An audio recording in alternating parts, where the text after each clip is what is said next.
siempre recalcamos que es un contexto extraordinario, temporal y muy dinámico, y que nos obliga permanentemente a explotar, a desarrollar y a fortalecer nuestras capacidades de adaptación y creatividad en cada una de las áreas. Así que en este sentido, creo que el área de graduados ha demostrado en este tiempo, en este primer cuatrimestre, en un contexto de aislamiento, un gran dinamismo, y que lo ha llevado a organizar, entendiendo cuáles también son las necesidades y cuáles son los requerimientos que tienen los graduados de nuestra universidad, a organizar encuentros virtuales de capacitación, de intercambio y de formación, que han apuntado a diferentes temáticas, desde las asesorías virtuales para pequeñas y medianas empresas, la organización de oficinas digitales 3.0, el análisis de las personas y las organizaciones en tiempos de pandemia, la gestión de las emociones en este tiempo de aislamiento, y en esta oportunidad la efectividad en las políticas públicas mediante la utilización de datos y el análisis de indicadores. Para este webinario vamos a contar con realmente la grata participación de dos profesionales surgidos de la Universidad Pública, el contador Santiago Merino, que es contador público de la Facultad de Ciencias Económicas de nuestra universidad, y actualmente está cursando la especialización en gobierno local en la Universidad Nacional de Quilmes. Es actualmente director en la Secretaría de Hacienda de la Municipalidad de la Ciudad de Corrientes, y también del contador Pablo Arnaiz, también contador público de la Facultad de Ciencias Económicas de nuestra universidad, y actualmente director en la Secretaría de Desarrollo Económico de la Municipalidad de Corrientes. Así que muchísimas gracias a ambos profesionales y graduados de nuestra universidad por la predisposición de siempre, y felicitaciones a Guido y a todo el equipo del área de graduados por la organización y la articulación con la Facultad de Ciencias Económicas y el Centro de Estudiantes. Así que, si les parece, Santiago, Pablo, los dejo para que comiencen la disertación. Muchísimas gracias. Gracias, Juan. Buenas, hay un sonido por ahí que está un poco molesto.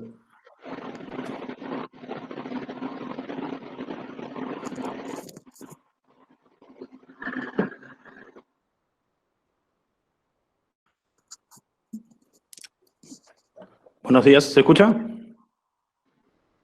¿Cómo estamos? Más buenas tardes que buenos días. Antes que nada, quisiera agradecer la oportunidad que estamos compartiendo acá. Siempre es un gusto que nos tengan presentes para estos espacios. Realmente, y creo que hablo por Santiago también, cuando digo que es bueno que los tengan presentes, para nosotros es un gusto porque somos alumnos de la casa, y es bueno saber que tenemos un espacio donde se nos tiene en cuenta o se nos brindan herramientas a los graduados, que tenemos un lugar para compartir y que tenemos algo para dar. Siempre vamos a sentirnos con esta pequeña deuda hacia la universidad pública que nos dio la posibilidad de tener nuestro título universitario y de poder estar hoy trabajando de lo que a uno le gusta y para lo que uno se formó. Entonces siempre es lindo tener este espacio de intercambio donde se pueda brindar algunas herramientas, y en el cual nos sentimos realmente muy agradecidos a todos ustedes que se hayan tomado un momento para compartir con nosotros. Realmente esto no pretende ser una clase magistral ni dar lineamientos de ningún tipo, digamos. Lo que se quiere hacer es plantear más que nada una discusión, que creo me parece una discusión abierta hace muchísimo tiempo y que ha dividido opiniones, pero ha recrudecido mucho en esta época de pandemia, y hablamos del rol del Estado. Y una vez que hablamos del rol del Estado, indudablemente tenemos que hablar de las políticas públicas. Y llegando a las políticas públicas, algo tantas veces cuestionado es la efectividad de las políticas públicas, la forma en la que se aplican, cómo funciona, qué impacto tiene en la sociedad, cómo nos vemos beneficiados o perjudicados de las mismas. Y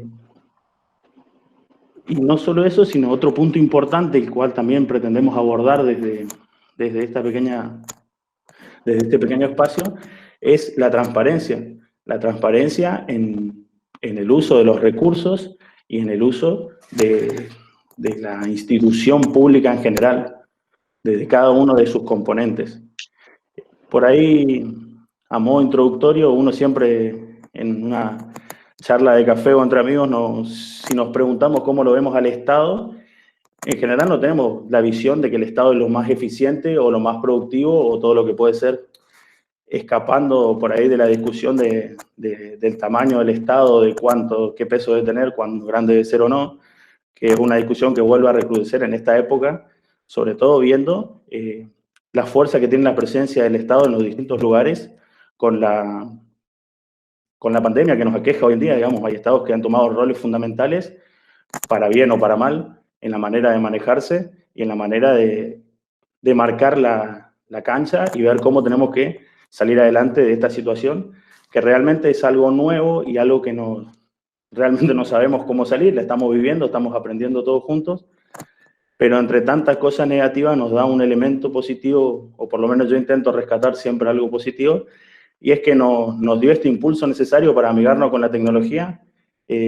Por ahí, no sé si decirlo 2, 3, 5 años, sinceramente hace un par de meses me parecía impensado que estemos teniendo este tipo de reuniones virtuales, digamos, parecía algo muy lejano en el tiempo, y hoy nos impulsó a dar ese paso necesario en distintos lugares, y me parece que está bueno que los pasos tecnológicos se den no solo desde el punto de vista de la conectividad, sino también en el punto de vista de los enfoques de la administración que se aplican al Estado. Digamos, hay muchas cosas en las que podemos ser mejores o en las que podemos cambiar las estructuras con las que venimos trabajando, y de eso pretendemos ser el disparador de esto, que no creemos que se termine la discusión acá, ni que sea el fin ni el comienzo de nada, sino plantear solamente alternativas, plantear inquietudes, creer que hay un modelo diferente en el cual se puede trabajar y en el cual estamos convencidos de que puede hacer que nuestro Estado sea eficiente, de que sea transparente, y creo que es un camino en el que todos debemos empezar a transitar, los que tienen la posibilidad de construirlo y los que no están en posibilidad de construirlo, sí exigirlo desde el lugar que le toque. Así que por ahí empezar a rediscutirnos esto del Estado como un monstruo inmenso, ineficiente y que es imposible de manejar. Y ahí nos salta unas grandes preguntas, digamos, que también tienen adeptos de distintos lugares, y es saber si la gestión del Estado se puede asimilar o no a la de una empresa. ¿Es posible introducir los criterios de eficiencia dentro del Estado o no? Podemos plantearlo desde diferentes lugares, podemos tener posturas a favor y en contra, pero nosotros creemos de que negar la búsqueda de la eficiencia es un error total en el Estado, porque es la manera en la que se retribuye el aporte de cada uno de nosotros, y esto se transforma en políticas públicas, que es la calidad de vida de cada uno de los ciudadanos. Si bien queremos plantear una diferencia, que hay otros temas a tomar en cuenta a la hora de analizar la eficiencia del Estado, y que tiene que ver, por ejemplo, con los costos políticos de los errores en la toma de decisiones. Y cuando hablamos de costos políticos, no nos referimos a costos electorales. No pretende esta ser una charla política, sino más bien de orientación técnica. Hablamos de que un error en una empresa tiene un alcance mucho más limitado. Un error en las políticas públicas puede prolongarse y afectar muchísimo a una sociedad, depende del estamento del que estemos hablando, del Estado municipal, el Estado provincial o el Estado nacional. Entonces, un error en la planificación, un error en la utilización del dinero público o un error en el seguimiento pueden generar o problemas o quitarnos oportunidades de crecimiento, lo cual creo que es igual de dañino para la sociedad. Así que, arrancando desde ese lugar y teniendo en cuenta que cada decisión desde el punto de vista del Estado afecta de manera diferente y a cada uno de los que lo componemos, conlleva una responsabilidad diferente, lo cual también implica que el dinero público hay que usarlo de una manera responsable y no dilapidarlo, invertirlo como si fuera un dinero propio, buscando que cada peso del dinero público genere la mayor transformación en la sociedad. Ahora sí, dada esta pequeña introducción, vamos a arrancar con nuestra diapositiva.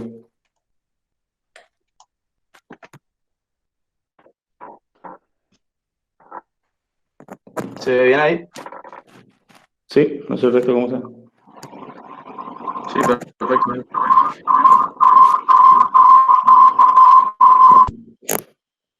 Ahí está. Una de las respuestas que venimos a dar es a través de la gestión por resultado. Es una estrategia de gestión que es diferente a la tradicional y que se centra en el desempeño y en el logro de productos, efectos o impactos. Cuando hablamos de efectos o impactos, hablamos del efecto que tiene la política pública en la sociedad, lo cual es diferente de una producción de bienes y servicios tradicional desde el punto de vista privado. Este enfoque pretende brindarle al Estado y al sector público herramientas para lograr la eficacia, la eficiencia, mejorar el impacto y la calidad de las políticas públicas. Entonces, buscamos, de otra manera, como lo planteamos ahí, crear valor público y mejores resultados para el ciudadano. Entonces, nos exige una planificación, pero no cualquier planificación, es una planificación especial que busca orientarse en resultados. Y estos resultados tienen que ser determinados en función a lo que queremos brindarle a los ciudadanos, al vecino o al combolano, como le quieran llamar, digamos, con lo que compartimos nuestro espacio. Entonces, en función de esta planificación, lo decimos ahora acá a grandes rasgos, después lo vamos a ir desmenuzando un poco, es que planteamos nuestras metas, las actividades, los indicadores y los recursos necesarios para poder brindar esta herramienta y este resultado a las distintas personas. ¿De qué manera lo vamos a hacer? Generando estos objetivos que van a ser nuestra directriz, pero comprometiendo a cada uno de los funcionarios o a cada una de las áreas con resultados. Cada uno de los que forma parte va a estar comprometido por plazos, por resultados y por responder por lo que se compromete. De hecho, para poder generar esto y ver en qué nivel está cumpliéndose este compromiso, tenemos que desarrollar indicadores de desempeño. Una vez que tengamos estos indicadores, tendremos que evaluarlo para ver en qué medida estamos cumpliendo con lo que nos propusimos, en qué medida no, cuáles son los desvíos y a qué se deben. Intentar dilucidar cuál es el elemento que nos está generando este desvío de lo planeado, que puede ser a veces por responsabilidad propia o puede ser muchas veces por el contexto, no manejable por nosotros, pero de igual manera tenemos que ver cómo solucionar estos desvíos y retomamos el curso hacia los objetivos planteados. De esta manera vamos a evaluar, detectamos en estos desvíos fortalezas y debilidades propias y esto nos va a servir como retroalimentación para volver a trabajar. Más adelante vamos a ver que esto es un circuito dinámico. El proceso de salida del control de gestión nos va a dar información nueva para poder adaptarnos, para corregir los errores y para poder estar mucho más preparados para lo que viene y ir acercándonos. Muchas veces se dice que para la precisión siempre es muy buen aliado la experiencia. La idea de esto es no repetir los errores pasados, por supuesto. ¿Qué es importante, como lo remarqué abajo? Asignar responsabilidades, presupuesto y plazos a cada una de las áreas, de las actividades y de los responsables de esta área, valga la redundancia. ¿Qué tiene diferente este proceso de planificación? Muchas características de las cuales vamos a enumerar solamente algunas, digamos, para que se pueda quedar caracterizado. Y es un proceso de planificación en el cual se involucra a todas las áreas. Hay una diferencia con el concepto tradicional de la administración. Si bien hay distintos enfoques, por ahí vamos a tomarlo en este sentido, a la administración como la parte de las normas, las estructuras y los procedimientos establecidos. Entonces vamos a hablar de la administración como la parte estática y formal. Y vamos a hacer una diferencia con lo que queremos establecer de gestión y no hablar de gestión como una estructura administrativa clásica o tradicional, sino hablar de la gestión en el sentido de las acciones, de los resultados de evaluación y del quehacer administrativo. Entonces, no en el punto de la línea administrativa de seguir las instrucciones determinadas, sino hacerse cargo de los resultados en este enfoque dinámico. En el enfoque burocrático tradicional, el éxito estaba dado o estaba entendido en el cumplimiento de estas normas. Entonces teníamos normas muy rígidas que manejaban nuestro actuar, nos decían qué debíamos hacer, cómo, de qué manera. Entonces lo que teníamos que hacer es cumplir eso y ya está. Cumplimos con nuestra parte, digamos. Fuimos exitosos en lo que se nos encomendó. Desde el punto de vista de la gestión por resultados, no va de esa manera, no funciona así. Lo importante, como lo decíamos en su momento, son los resultados, es qué es lo que logramos. Después nos da un ámbito de flexibilidad para buscar la mejor manera o la que nosotros consideremos, depende de la característica de cada uno, de las personas, de los componentes, de los resultados del área, y tenemos una flexibilidad para controlar. Lo importante es el resultado, lo importante es lo que se planificó, tratar de llegar ahí. Eso es lo que se va a medir. A cambio de esta flexibilidad, lo que nos exige la gestión por resultado es una transparencia total en términos de actividades, en términos de recursos, en términos de etapa de concreción de cada uno de los elementos y en determinación de responsabilidades. Entonces, si logramos nosotros implicar al Estado público una gestión por resultados, no solamente vamos a lograr, si funciona de la manera correcta, políticas públicas de mejor impacto, de mayor calidad, eficientes y eficaces, sino también va a ser el piso de partida para hacer un Estado que brinde toda la información necesaria al público. Esto es una gran deuda pendiente también que tiene nuestro sector público, que es su dificultad para la rendición de cuentas. Si nosotros aplicamos correctamente la gestión por resultado, vamos a tener qué se está trabajando, quiénes son los responsables, de qué manera se está realizando, cuál es su etapa de concreción, cuál es el plazo que tiene para finalizar y cuánto recurso ha insumido cada uno de estos pasos. Disculpen un segundo. Por lo tanto, ese es el espacio donde marcamos la diferencia entre la gestión por resultados y la administración tradicional. ¿Seguimos?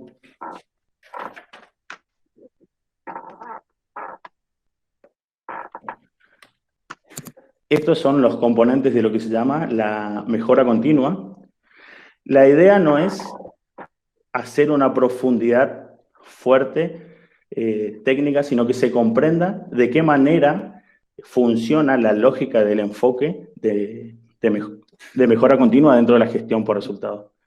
Hablamos de la planificación orientada a resultados. Para nosotros tener una planeación orientada a resultados, tenemos que definir cuáles son los ejes que nos van a guiar. Como tradicionalmente en otros sistemas vamos a hacer nuestra planificación estratégica y vamos a poner nuestros ejes, pero basados en resultados. Esa es la idea. Si bien en los distintos modelos de administración uno tiene que planificar y planifica a distintos niveles, la característica de esta planificación es que está orientada a los resultados que vamos a conseguir. Por eso, después también tenemos un proceso, un presupuesto por resultados y una gestión financiera que viene de la misma mano. ¿Qué elementos tenemos que tener en cuenta para esta planificación orientada a resultados? Vamos a tener los planes estratégicos y después vamos a tener objetivos que cumplir que nos van a ir generando también metas, programas y proyectos que son la parte de la puesta en acción que nos van a llevar a cumplir nuestros objetivos estratégicos. Una característica que debe tener un objetivo para que realmente cumpla la función del mismo, podemos utilizar el criterio de objetivos SMART, llamados SMART por sus siglas en inglés, por si hay algún bilingüe por ahí que nos acompañe. Y lo que quiere plantearnos son objetivos específicos, objetivos medibles, objetivos alcanzables, relevantes y con un marco temporal acotado. Cuando hablamos de objetivo específico, nos referimos a que para poder nosotros llegar a un objetivo, debemos saber Hay una frase que dice, la dirección por resultados funciona siempre que se conozcan los objetivos, pero esto no suele suceder siempre. Entonces, ¿cómo voy a concretar los objetivos si yo no los conozco? O tal vez sí lo conozco, pero tengo dudas. Entonces, plantear el objetivo debe ser claro, conciso y no debe ser ambiguo. No puedo sentarme yo con Santiago y yo creo que el objetivo es uno y él cree que el objetivo es otro y estamos trabajando para cosas diferentes dentro del mismo esquema. Entonces, no funciona, no lleva a la eficiencia. Por lo tanto, tiene que ser específico y determinado. Justamente, debe ser también medible. ¿Cómo voy a saber yo si el objetivo que me he planteado lo estoy alcanzando, no lo estoy alcanzando, si estoy muy lejos, si estoy muy cerca, si el objetivo en realidad no fue lo suficientemente exigente y lo estoy superando y debo ser más exigente para mi próximo puesta de objetivo? No puedo saberlo si no puedo medir un objetivo que no es medible, no es un objetivo cumplible. Jamás voy a saber en qué etapa estoy, si me falta mucho, si me falta poco. Entonces, tenemos que buscar un elemento para poder cuantificar. Y ahí van a entrar los indicadores también que vamos a desarrollar un poco más adelante. Este objetivo, aparte de ser específico y medible, tiene que ser alcanzable. No me sirve, y por ahí es complejo encontrar el punto exacto, digamos, pero no me sirve poner algún objetivo que pueda ser bueno, digamos, para el discurso, para la retórica, pero no para el trabajo real. Un objetivo que no es alcanzable no me motiva, no lo puedo llegar, no tengo metas que generar para poder alcanzar ese lugar. Tiene que ser exigente, pero alcanzable. Tengo que tener la posibilidad de llegar hasta ahí. Por supuesto, como decíamos hoy, que en estos casos para la precisión siempre la experiencia es un buen aliado y puedo poner un objetivo que yo creo que es alcanzable y después me doy cuenta que no, pero eso lo puedes ir puliendo por lo que hablábamos justamente hoy, de que esto es un proceso continuo. Este objetivo debe aparte también ser relevante. ¿Y cuándo un objetivo va a ser relevante? Cuando esté en completa coordinación con lo que hablábamos ahí arriba de todo en nuestro círculo, que dice nuestra planificación orientada a resultados. Cuando hacemos nuestra planificación estratégica vamos a tener nuestros ejes de gestión. Entonces, si yo tengo ejes de gestión, el objetivo que me ponga para otras áreas tiene que estar en línea con los ejes de gestión. Todos tienen que estar alineados para que sepamos cuál es la prioridad de nuestra gestión, hacia dónde queremos ir. Un objetivo va a ser más relevante en cuanto mayor concordancia tenga con el objetivo general de toda la gestión y nuestro objetivo estratégico a largo plazo. Y por supuesto, este objetivo debe tener un marco temporal. Si yo puedo medir, es alcanzable, es relevante, tengo que poner un marco de tiempo, y esto tiene que ver con la idea de la eficiencia, tengo que poner un marco temporal en el cual yo voy a fijarme parámetros y metas pequeñas para ir cumpliendo que me van a hacer, en la sucesión del tiempo, cumplir mi objetivo mayor. Si cumplen con todos estos objetivos, que en el juego de palabras se lo llama con el criterio de objetivos SMART, es muy posible que yo tenga un buen elemento para empezar a trabajar y para poder desarrollarme. Otro punto fundamental que tiene que ver con el cambio de lógica de la planificación por resultados es involucrar a todas las partes. Todos tienen que ser parte de este proceso de planificación. Si bien hay unos procesos, una planificación de ejes centrales, como hablábamos, después cada área tiene que ir a través de reuniones, de juntas y de distintos elementos que lo podemos profundizar, ir teniendo espacio de decisión para definir cuáles van a ser sus objetivos para lograr ese objetivo superior. Y esto produce un par de fenómenos muy interesantes. Y uno es que nadie conoce mejor el área que el que la trabaja. Entonces, él tiene mayor posibilidad de ser preciso y certero en saber qué objetivos son realizables y cuáles no. Cuáles tengo la posibilidad de alcanzar y cuáles realmente van a ser más complejos. Entonces, él está en esa toma de decisiones y nos da una posibilidad de ser mucho más precisos. Y aparte, en el fenómeno personal, uno siempre tiene mucho más compromiso y se ve mucho más motivado a cumplir estos objetivos que uno de los cuales participó, de los cuales se consensuó y formó parte en la decisión y no es algo que sea impuesto. Entonces, quien le toque cumplir se encuentra con una mayor predisposición. Entonces, a esta mayor predisposición se le asigna una responsabilidad y se lo compromete, porque no solamente va a estar en la participación para definir los objetivos, sino que va a responder por el cumplimiento de estos objetivos en tiempo, en forma, en la calidad y con los recursos que se pactaron. Entonces yo me comprometo y tengo una responsabilidad diferente, lo cual también es muy interesante porque después yo también me siento parte de la concreción del objetivo general, porque yo también cumplí con mi rol, cumplí con la parte que me fue asignada y entonces siento que participo. Eso es muy importante para la gestión de los equipos de trabajo, que cada uno se sienta importante y que cada uno vea que su rol pesa, que su rol tiene importancia en el resultado general, tiene un motor para el compromiso que es muy interesante. Eso mismo se da para la visión, también aparte de estas dos herramientas positivas, nos da una visión global. Entonces, los objetivos están interrelacionados.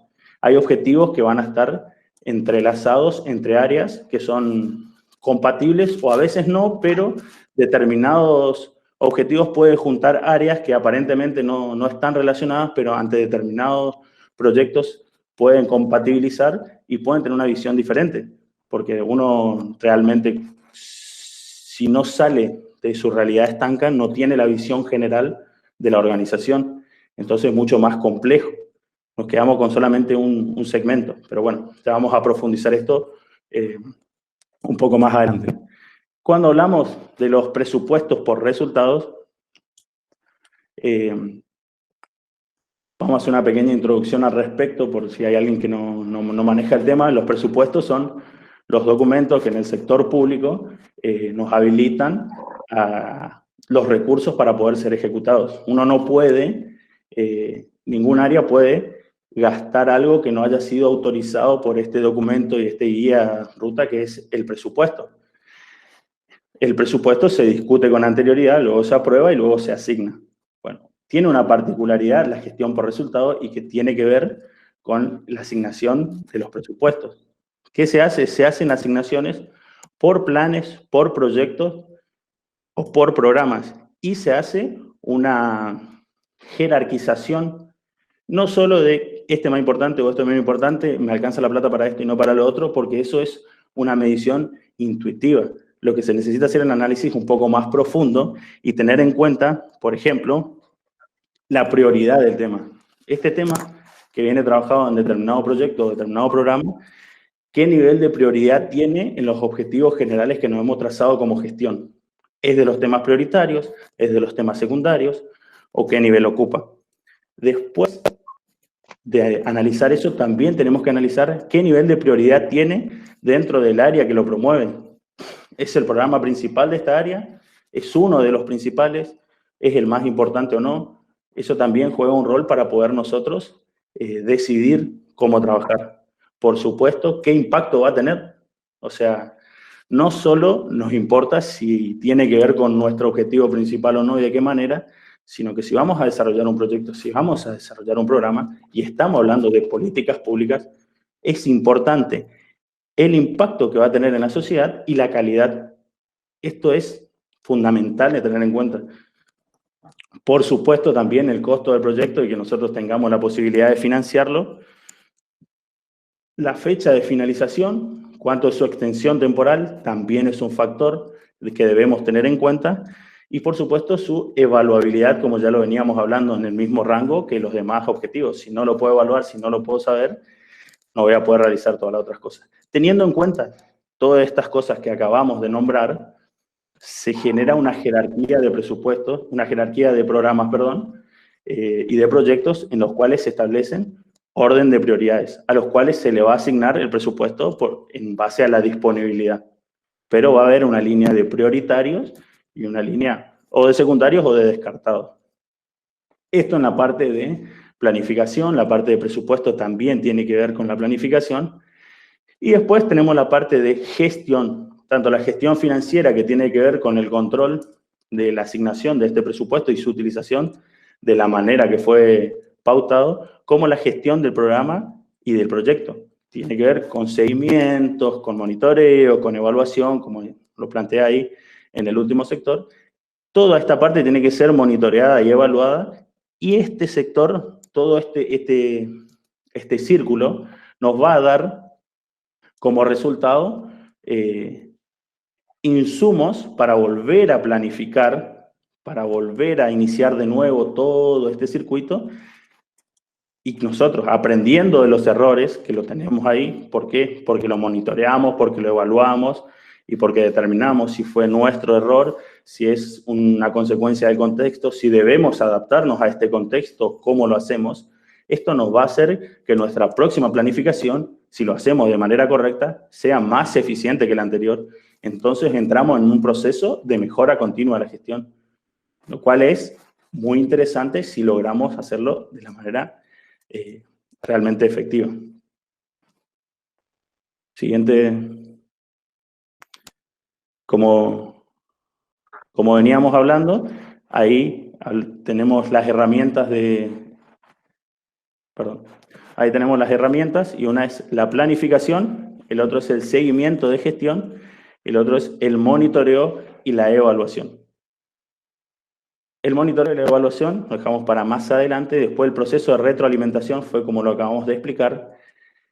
El seguimiento de gestión es una parte interesante que tenemos que plantearnos de qué manera hacerlo. Si nosotros establecemos determinados puntos, está bien, planificamos, estamos de acuerdo, nos comprometimos, va todo bien, ¿y qué pasa ahora? Funciona, ya está todo, se resolvió y vengo el año que viene y está todo espectacular. Sería muy bueno, pero no funciona así la gestión. Entonces hay que hacer un seguimiento.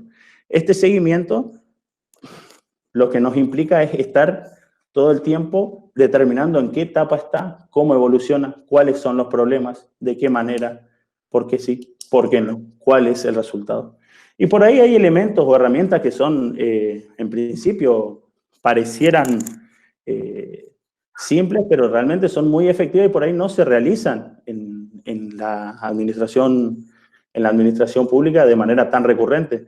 Y ahí tenemos que hablar, por ejemplo, de las reuniones de seguimiento, o tenemos que hablar por ahí con establecer un responsable de cada área, establecer responsable de cada sector y asignar un orden, que es lo importante, que viene de la mano con lo que hablamos hoy del marco temporal. Entonces, nosotros tenemos que tener un calendario en el cual podamos trabajar, en el cual determinemos día, horario y ubicación para ir haciendo un seguimiento de cada una de las cosas, un responsable que se encargue del seguimiento y un responsable de cada programa que responda por el grado de avance. Por supuesto que después hay términos operativos que son básicos. Uno tiene que ser ordenado para que esto funcione. Si uno quiere realizar una reunión de seguimiento, pero no lo avisa con suficiente tiempo, no es ordenado, las reuniones no cumplen con la función que está programada, uno siente que eso no funciona y por ahí muchas reuniones o muchas juntas o distintos tipos que se nota que no avanza, que no progresa, no sirve. O sea, termina siendo como una cáscara de algo vacío. Entonces, tiene que ser algo ordenado, generar un calendario, avisar las reuniones con tiempo, buscar una coordinación de área, establecer un temario a tratar en una reunión. Si no es una reunión de amigos, no es juntarse a compartir ni a tomar un mate, digamos. Tener una reunión de seguimiento en la cual tenemos que tener un temario sobre qué vamos a trabajar. Una vez que lleguemos, o dar un temario tentativo y después se lo va puliendo, poner con tiempo una reunión, vamos a esta reunión. Cada uno de los responsables detalla cuál es el grado de avance o cuáles son alguna nueva problemática que está surgiendo. En esta nueva problemática o en estas nuevas soluciones que se nos ocurran en esta reunión de seguimiento, tienen que salir responsables. Eso es básico, básico, básico. Acción a la que no se le determina un responsable, acción que no se realiza. Podemos tener una hermosa reunión, genial, con ideas espectaculares, y quedamos en juntarnos de nuevo en 15 días para ver cómo todo esto, cómo avanzó. Venimos en 15 días y vamos a estar exactamente en el mismo lugar, porque yo pensé que lo hacía él pensó que lo hacía yo, todos pensamos que hizo otro, y perdimos tiempo. Nadie avanzó. Entonces, para cada uno de los pasos a los cuales queremos ir tomando, tenemos que determinar quién es el responsable y, consecuentemente, asignarle autoridad, que tenga autoridad para poder realizar las funciones que le estamos dando. Son dos detalles que parecieran básicos, pero marcan la diferencia en que sea útil o no una reunión. Por supuesto que cada uno de estos segmentos tiene que ser ordenado. Uno tiene que ir, la puntualidad es importante, los momentos son importantes, que uno sepa cuándo va a tener una reunión, que uno sepa el lugar con anterioridad, que tenga un espacio ya, o el temario lo reciba con tiempo para que pueda ver si tiene que llevar algún informe o elaborar algo, consultar algo antes de esa reunión. Entonces me voy armado, no me voy a la reunión y me entero de qué vamos a hablar cuando estamos ahí. Si vamos a hacer una reunión de seguimiento sobre determinado proyecto y que el que es responsable tiro el temario y yo digo, uy, tengo que llevar un informe sobre esto, y entonces la reunión es fructífera, sirve.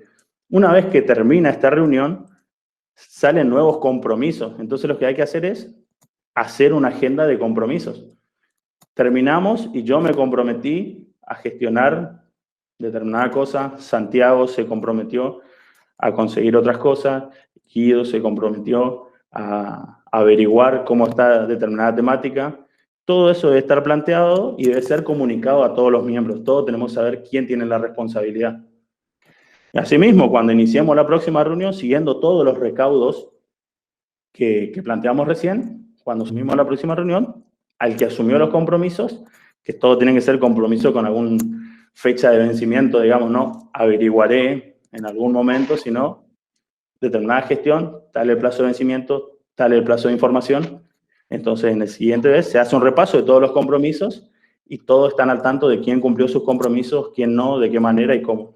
Parece por ahí esta parte como si fuera algo un poco redundante, pero no es menor en el proceso de seguimiento. Seguimos.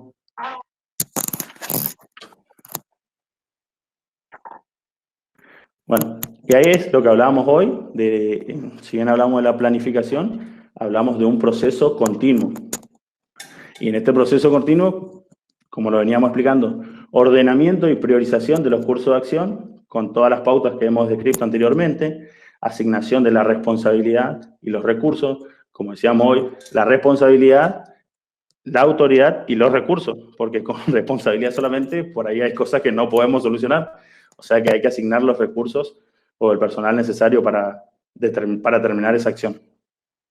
Coordinar las acciones y vincular los objetivos. Esto es lo que hablábamos desde las distintas áreas o los distintos responsables. La medición del grado de avance y la evaluación de los resultados es fundamental. Si no medimos, y hablamos de grado de avance, no puedo medir al finalizar el periodo si fui bien, si fui más o menos, o si estoy yendo mal. Si estoy yendo mal, lo tengo que detectar temprano, tengo que buscar la manera de corregir. Entonces, por eso hablamos de proceso continuo. Estoy yendo bien, determino por qué la desviación, a qué se debe, lo puedo resolver, tengo que cambiar de objetivo, es inalcanzable. Por ejemplo, estamos en una etapa donde el contexto ha modificado gran parte de nuestro objetivo con la pandemia, con la cuarentena. Uno podía tener un esquema de trabajo y realmente tuvo que rediscutir o rediseñar, al menos, por lo menos, rediseñar sus formas o su manera o su alcance para poder intentar cumplir con sus objetivos, porque la realidad no era la misma que cuando se planificó. Es esencial tener mecanismos de medición de avance, lo cual tenemos que saber qué mide cada uno de estos indicadores. Pero bueno, esta es una duda para un poquito más adelante. ¿Seguimos?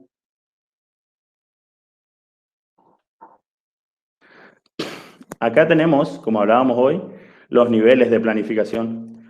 Por ahí, para hacer un pequeño resumen, la planificación estratégica siempre se habla de esta planificación a largo plazo y se lo hace sobre los objetivos generales. Cuando hablamos de las empresas, siempre se dice que toman la decisión, la parte alta de la pirámide, porque son las decisiones que influyen en todo el resto de la empresa. Bueno, acá también la planificación estratégica de largo plazo van a ser los ejes que nosotros vamos a tener para nuestra gestión. Ojo, en esto está muy interesante tenerlo en claro cuando lo planteamos, porque cuando hablamos de políticas públicas, estamos hablando del sector público, estamos hablando de un gobierno municipal, estamos hablando de un gobierno provincial, un gobierno nacional, pero también de otros sectores públicos. Cuando tenemos mismo nuestra universidad, aprovechando el ámbito, es parte del sector público y es totalmente susceptible de utilizar este tipo de planificación y es totalmente susceptible de utilizar una gestión por resultado. No es algo ajeno. Entonces, este tipo, y de hecho, no con este tipo de gestión, pero la planificación se la realiza. Nosotros tenemos ¿cómo se llama? El plan estratégico que se dan en las distintas gestiones, también en el rectorado o en las distintas facultades, que son planes para los años de mandato. Lo mismo sucede al nivel de los distintos gobiernos locales o nacionales. O sea, es algo que se puede aplicar en distintas instancias. Nos encontraremos con dificultades diversas, sí, totalmente, pero está en una decisión y sobre todo en el lograr el cambio de la cultura organizacional. Bueno, seguimos descendiendo por nuestro gráfico y tenemos la planificación táctica, que hablamos de algo de mediano plazo, es algo más corto que nuestra planificación larga que nos guía y son cursos de acción que nos van a llevar programas, proyectos, planes que nos van a llevar a realizarlo de la manera correcta en el largo plazo nos van a llevar a cumplir nuestro objetivo estratégico. Y después está la planificación operativa o la de corto plazo, que solemos decir, por ahí se lo dan los niveles bajos de la pirámide. Pero bueno, todo este tipo de planificación, a diferencia de otros procesos, se da de manera conjunta, como decíamos hoy, y se toman decisiones que vayan encadenadas una con otras, vinculando las distintas áreas y vinculando los distintos responsables, para que no sea una decisión de, no, yo tomé decisión acá y el que toma una decisión acá no sabe qué es lo que está tomando la decisión desde otro lugar. Y si estuviésemos en un sistema burocrático tradicional, yo diría, yo tengo un papel que me dice que yo tengo que hacer esto, yo cumplí, yo estoy haciendo excelente mi trabajo. Y puede ser, pero realmente esto no está contribuyendo ni al logro de los objetivos generales ni al crecimiento de la organización. Entonces, realmente no está siendo eficiente y no está siendo eficaz. No están generando políticas públicas de mejor calidad como sí podría lograrse, ni está teniendo todo el impacto que podría tener.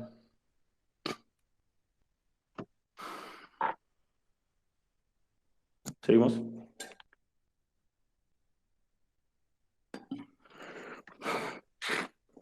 Esto es algo muy gráfico, realmente nos gusta el dibujito, y es, bueno, sí, una representación de la realidad. Cuando nos sentamos a planificar, decimos, bueno, vamos a hacer esto, vamos a lograr esto en un mes, en el segundo mes vamos a hacer lo otro, después para cuando llegue a mitad de año ya habremos terminado esta obra, este proyecto, habremos hecho tantas charlas, tantas capacitaciones, y después nos levantamos en marzo y nos encontramos con que tenemos una pandemia y tenemos todos estos problemas. ¿Y qué pasó con nuestra planificación? ¿En dónde nos quedamos? Y acá se abre el debate para una discusión tal vez un poco más de pasillo o de café, pero creo que alguno lo habrá escuchado alguna vez, y que tiene que ver con que acá es todo muy dinámico, cambia todo el tiempo, no te sirve planificar. ¿Para qué vas a planificar si cuando vas a la acción, cuando empezás a ejecutar, el lugar donde, el mundo en el que vos planificaste ya no existe, ya es otro? Hay gente que mantiene esa medida o que tiene esa postura. ¿Cuál es mi respuesta para eso? En un punto, sí, tenés razón. El mundo en el que planifiqué ya no es el mismo, la realidad es diferente, los recursos son diferentes, todo es distinto, pero consideramos que cuanto más dinámico sea el entorno, mayor tiene que ser la planificación, mayor detalle tiene que tener, intentarlo lograr con mayor precisión y que la información con la que trabajemos sea lo más fiable posible. ¿Por qué entonces te contradecís? No. Sí, pero no. No es una contradicción. Realmente el mundo no va a ser igual que cuando nosotros planificamos. Va a ser totalmente distinto, va a tener dificultades y va a haber complejidades. Pero cuando uno tiene claro los objetivos generales, los objetivos intermedios, cuáles son tu manera de medir, cómo quiero llegar, con qué recursos cuento, cuál es el personal que tengo, cuando uno tiene todo al detalle, tiene mucho más herramientas para poder adaptarse a esta nueva realidad. Si yo tengo una nueva realidad, pero ni siquiera sé con qué cuento, es mucho más complicado. Voy a tomar decisiones que puedo tener suerte y me salen bien, o puedo no estar acompañado de la fortuna y realmente me conducen a una gestión desastrosa. Entonces, cuando uno mayor grado de análisis, de planificación, de detalle y de buena información tiene, va a tener mayor capacidad de adaptarse a todo este tipo de problemas. Seguimos. Y ahí enganchamos con esto. La importancia de la información. La información es imprescindible para el planeamiento y es el punto de partida para tomar nuevas decisiones y curso de acción. Para arrancar, necesito tener información. Y una vez que termino mi ciclo, como hablábamos hoy, para continuar con este proceso de mejora continua, el producto que me da el control de gestión es información para que yo lo utilice para mejorar.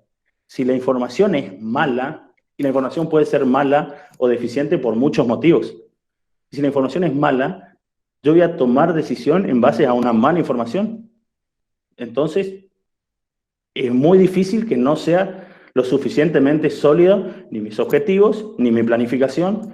Y si ya de ahí arrancamos mal, va a ser bastante más complejo que yo pueda cumplir todos los objetivos. Hay distintos elementos que podemos nombrar para hablar cuándo es buena y cuándo es mala la información, y lo vamos a establecer ahí, pero hay un punto que es importante y que es el fundamental. Una información es útil cuando reduce la incertidumbre y me sirve para tomar decisiones. Si yo tengo muchísima información, cuadros, colores, lo que sea, también es un problema si no me sirve a mí para tomar decisiones. La información es eso. Yo necesito datos que estén procesados, presentados de una manera en que el tomador de decisión, o sea, que está a cargo de decidir para dónde ir, lo pueda comprender, y me tiene que servir a mí para estar más seguro, para saber, voy por acá, no voy por acá, es viable realizar esto, no es viable. Siempre va a haber un grado de incertidumbre porque no manejamos el futuro, pero el punto clave de la información es valiosa cuando me sirve para tomar decisiones, y por supuesto cuando lo tengo de manera oportuna. No me sirve una información que me llegue 2 meses tarde cuando yo tuve que tomar la decisión. Seguimos. Seguimos.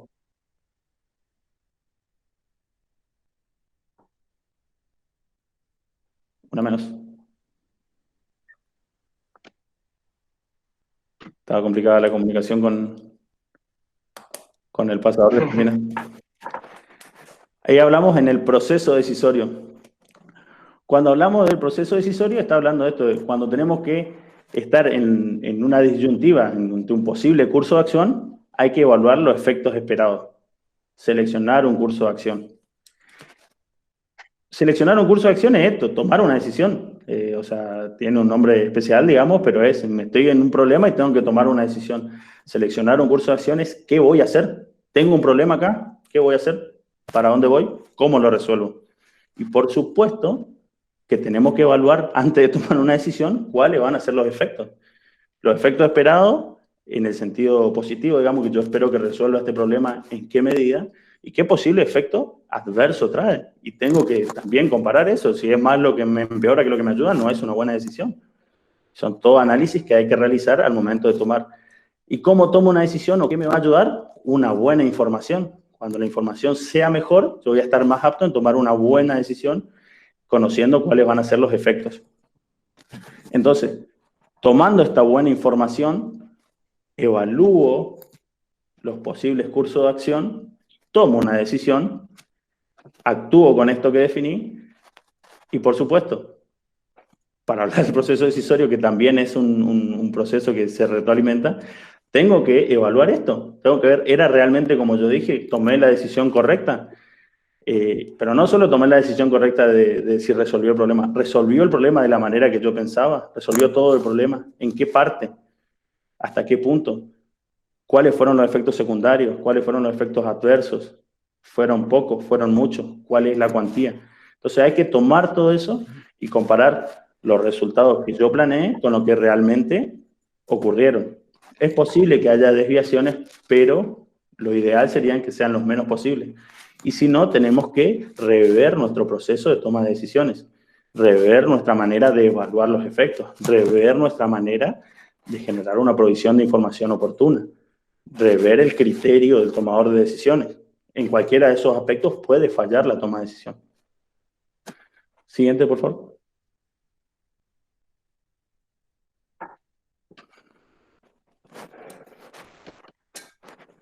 Bueno.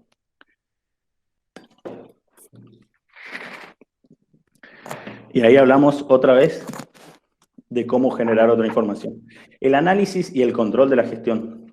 Como hablamos hoy, al principio cuando hablamos de la información, el análisis y control de gestiones no es nada más ni nada menos que sentarnos a mirar nuestra gestión, lo que estamos haciendo, en qué medida cumplió con lo que nosotros planificamos, en qué medida alcanzamos los objetivos, en qué parte sí, en qué parte no, detectar los desvíos, y esta es la parte del análisis, detectar en qué parte no nos acercamos a lo que nosotros habíamos planificado, ¿por qué? ¿Dónde estuvo la dificultad?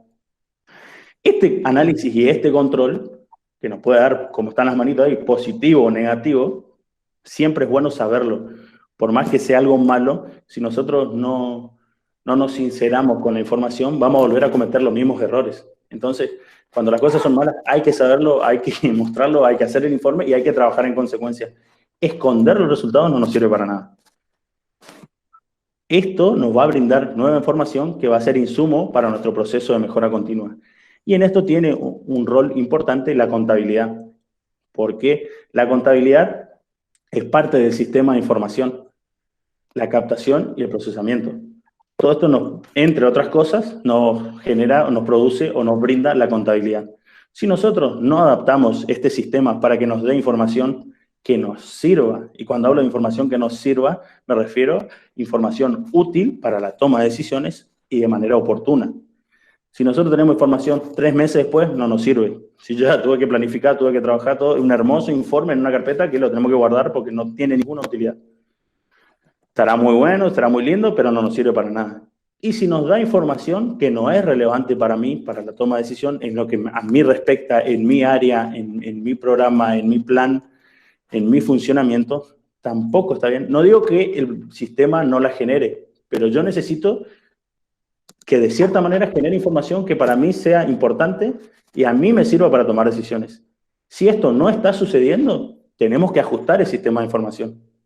El sistema de información es clave porque hay veces que tenemos sistemas espectaculares que nos dan 1000 tendencias, nos dan una cantidad de cosas que está muy bueno, pero a veces están muy buenos para otras empresas que necesitan esa información. Yo necesito otra cosa. Y si no logro ajustar mi sistema para que me brinde la información que yo quiero, estoy teniendo un hermoso sistema de adorno.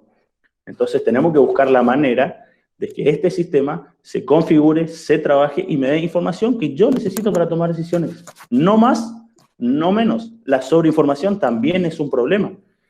En un momento era muy complejo la escasez de información. En la época que vivimos nosotros, la tecnología, y mucho más ahora con esto de que nos volvimos muy tecnológicos con el efecto pandemia, hay mucha información disponible y mucha manera de captarla. Pero necesitamos, no cualquier cosa me sirve a mí, no cualquier cosa le sirve a todos. Necesitamos algo que sea útil para mi proceso de toma de decisión. Siguiente.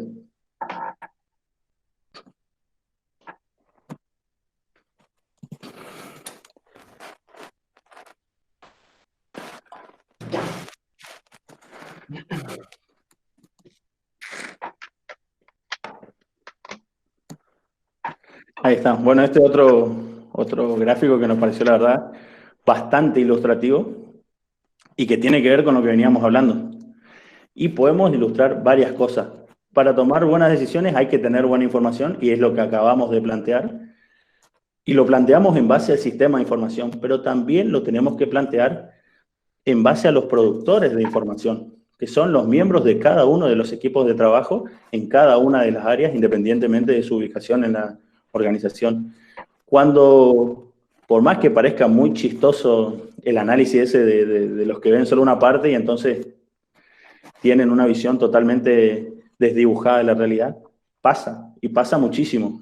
Cuando yo solamente analizo mi área en la que yo estoy trabajando y creo que todo pasa por ahí y no puedo tener una visión global de la organización, estoy haciendo eso. Estoy viendo un árbol donde hay un elefante o estoy viendo una serpiente donde hay un elefante, porque no estoy teniendo la visión global de conjunto, que eso es otro elemento que intenta generar la gestión por resultados, una visión global. Lo mejor que podemos hacer nosotros para establecer objetivos, para gestionar y para producir información es buscar las herramientas y las estrategias para que en la intercomunicación generemos una visión global. Si cada uno está encerrado en su cuadrado, si cada uno está, o como suelen decir por ahí, cada uno es un compartimento estanco distinto que no se relaciona con otro, nunca vamos a poder tomar una dimensión real de lo que estamos trabajando. Lo único que voy a saber yo es mi problema, lo que tengo acá en mi cajón, y no tengo nada que ver con el resto del mueble. Eso genera muchísima distorsión de la realidad. Entonces, ¿cómo? Y vuelvo, o sea, el insumo principal es la información. Si la información es mala, todo el resto de mi cadena va a ser deficiente. Entonces, ahí está la base de por qué necesito, como hablábamos hace un ratito, generar un buen sistema de información y por qué necesito una visión global de conjunto. Necesito que veamos todo el panorama y no que nos quedemos cada uno con su problema. Si bien hay cierta tendencia de cada uno a mirar o a especializarse o a no mirar demasiado el área de los demás y solo miramos nuestro escritorio, necesitamos buscar la manera de romper eso a través de la vinculación entre las distintas áreas, ver qué tienen en común, ver cómo pueden trabajar, entender que el otro tiene una visión diferente porque está en otro lugar, no porque esté algo contra mí o porque sea un loco. Entonces, nos pareció muy interesante trabajarlo con esta imagen que me parece que deja todo muy, muy gráfico. Bueno, ahora voy a hablar yo. Buenas tardes a todos y a todas. Gracias a la Secretaría de Extensión, al área de graduados.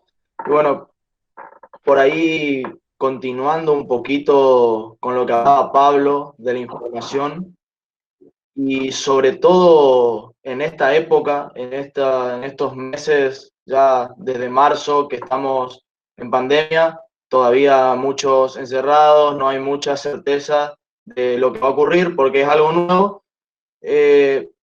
Recibimos muchísima información de distintos lugares por esta facilidad que nos brinda la tecnología. Y por eso el título de esta filmina es ¿hasta cuánta información se puede recibir antes de colapsar? ¿Y por qué usamos la palabra colapsar?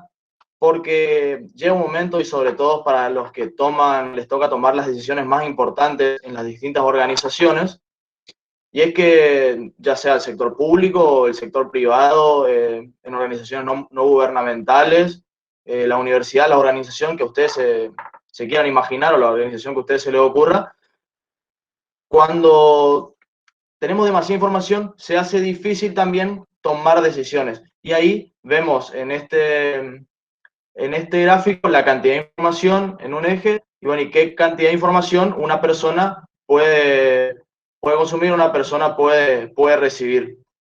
Si lo llevamos al sector público, más precisamente vamos a llevarlo a un ámbito de ciudad, vamos a llevarlo a un ámbito municipal, que es por lo menos donde nos toca desarrollarnos profesionalmente a Pablo y a mí, tiene un rol súper importante el trabajo del mando medio. Y el mando medio me refiero a un jefe de departamento, a un director general, mucho más allá del rol que puede tomar un secretario o un subsecretario o el mismo intendente cuando hablamos de información. ¿Y por qué digo esto? Porque cuanto más alto se vaya escalando en la pirámide a la hora de tomar decisiones, justamente, repitiendo lo que decía Pablo, se necesita una visión más global de las distintas situaciones.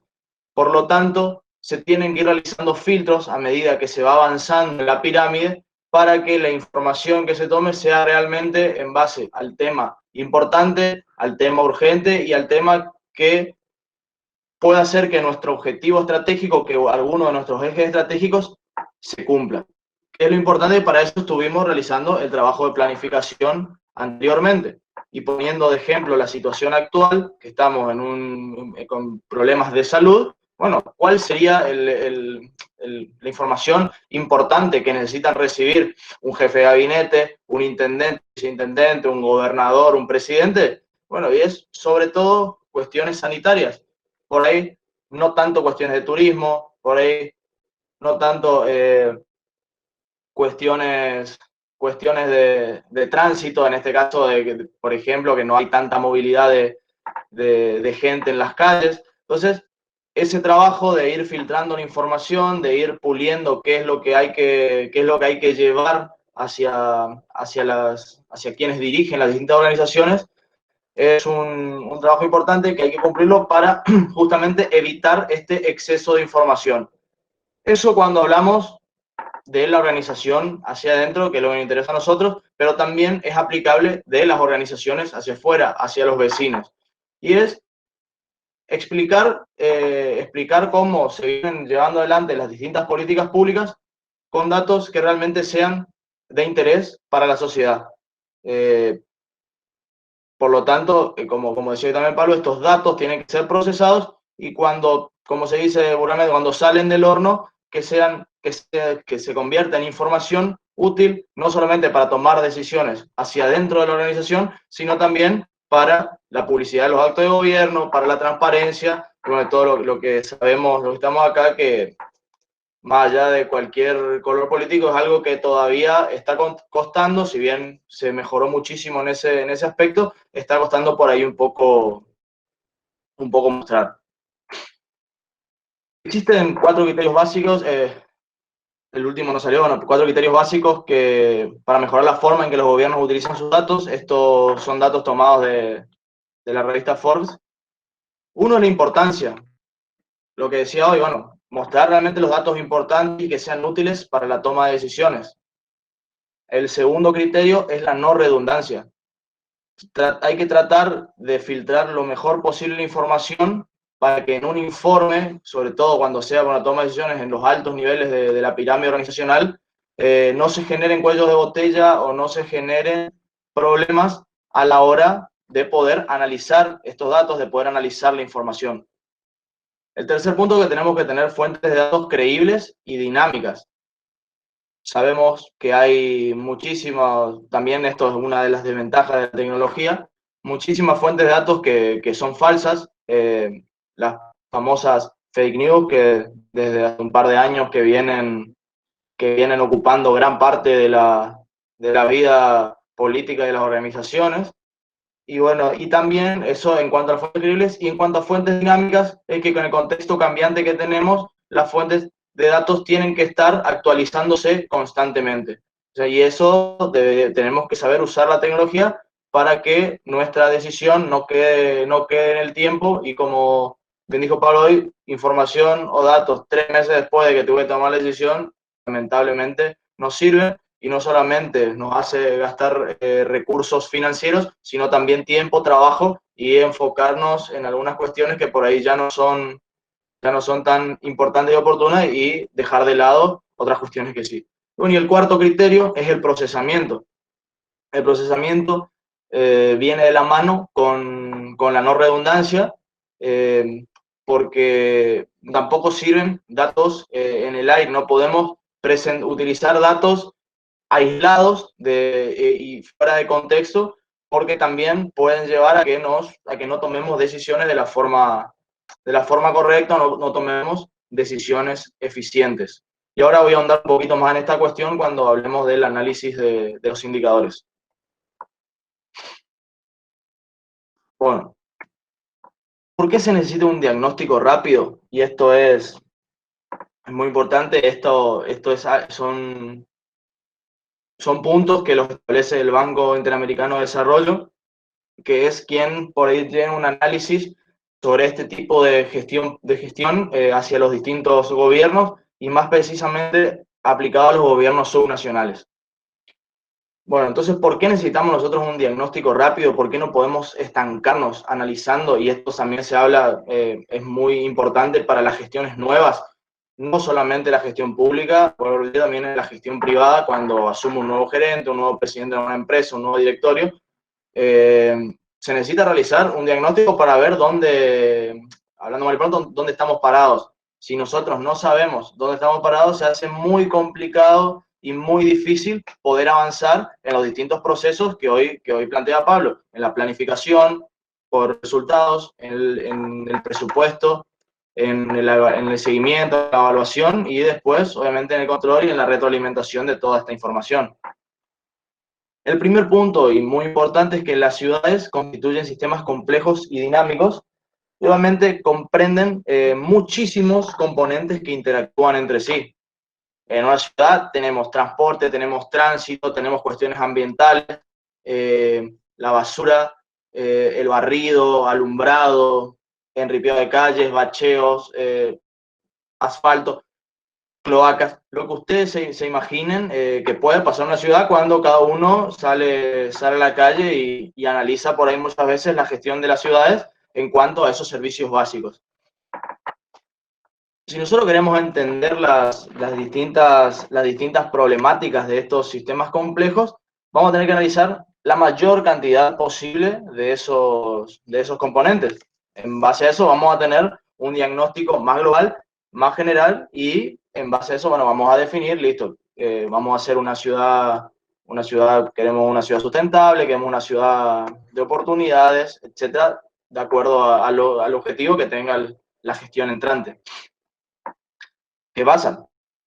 Sería buenísimo que podamos hacer este análisis sin tener ninguna restricción, pero como todos sabemos, las necesidades son ilimitadas, los recursos son escasos, entonces hay que empezar a trabajar en el diagnóstico, en la recolección de datos, teniendo en cuenta las restricciones presupuestarias que tenemos. Por eso es que generalmente lo que aconsejan el BID con una iniciativa de ciudades emergentes es analizar a las ciudades desde el punto de vista social, desde el punto de vista ambiental o sustentable y desde el punto de vista de la sostenibilidad fiscal. Son tres ejes importantes en los cuales se brindan ciertos indicadores para poder hacer justamente este diagnóstico rápido. Bueno, un diagnóstico rápido también que nos permite es avanzar más ágilmente hacia la acción, hacia la puesta en marcha de la iniciativa. Si nosotros, cuanto más rápido tengamos el diagnóstico, más rápido tengamos los datos y en base a esos datos tengamos información para la toma de decisiones, vamos a poder llevar adelante las acciones necesarias, que era esto que se hablaba hoy del proceso decisorio.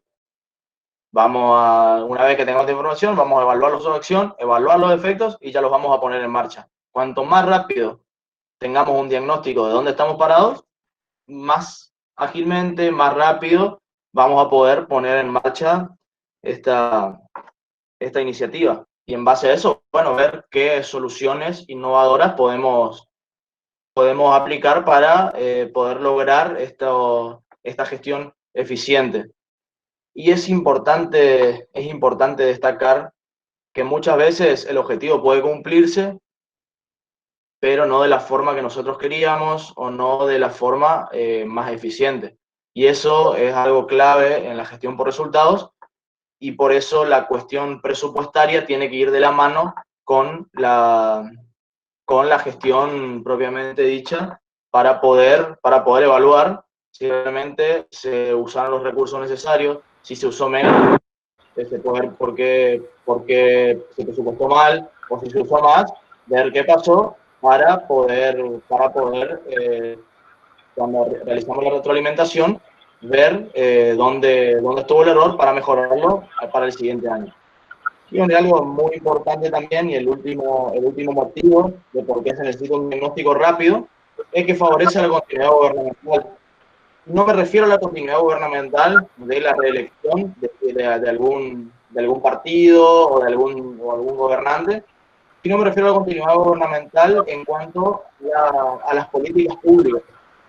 Y hay algo que estamos acostumbrados nosotros en este país, en nuestras provincias, en nuestras ciudades, es que quien llega al poder o quien llega al gobierno por ahí da más atrás con muchas cosas que se hicieron, sin tener en cuenta si estuvieron bien, si estuvieron mal, como bueno, borrar mi cuenta nueva y arrancamos.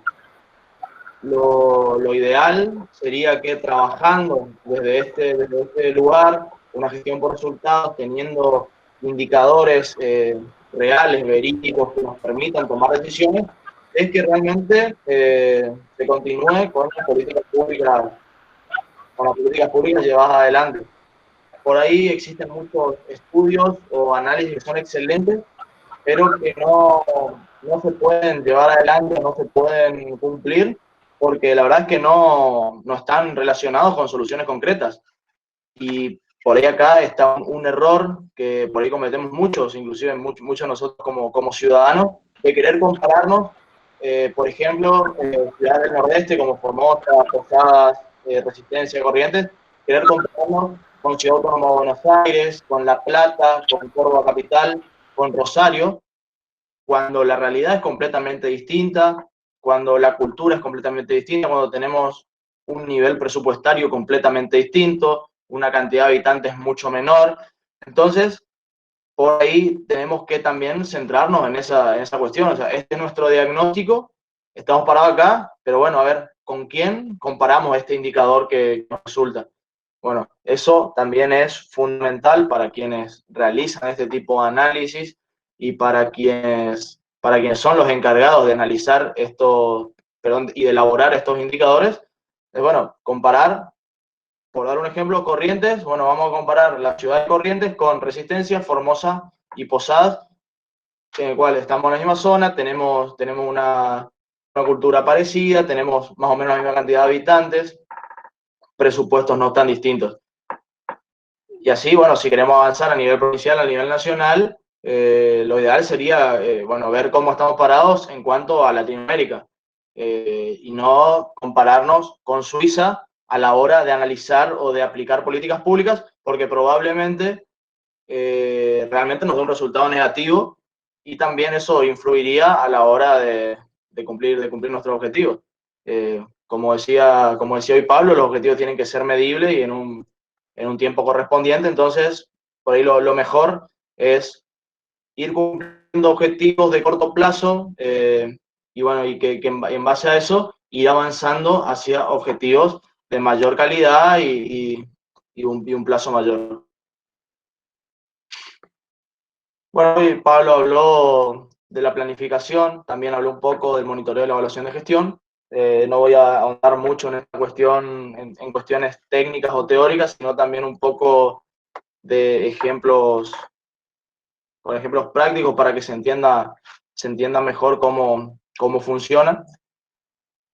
Y acá entra un papel clave, que hoy habló un poco Pablo de la presupuestación, y aparece la figura del presupuesto por programas. Por ahí, para los que no están muy familiarizados con la cuestión de la contabilidad o con la cuestión económica, el presupuesto, generalmente en la mayoría de las organizaciones se realiza un presupuesto tradicional, en el cual se dice, bueno, tenemos tanta plata, tenemos 1 millón de pesos, bueno, podemos gastar 1 millón o menos para poder realizar las distintas actividades. Entonces decimos, bueno, para pagar sueldos, gasto 400.000, para comprar bienes de consumo gasto 100.000, para servicios no personales tanto, bienes de uso tanto, transferencias tanto, etc., para inversiones tanto. Eso es lo que llamamos el presupuesto tradicional.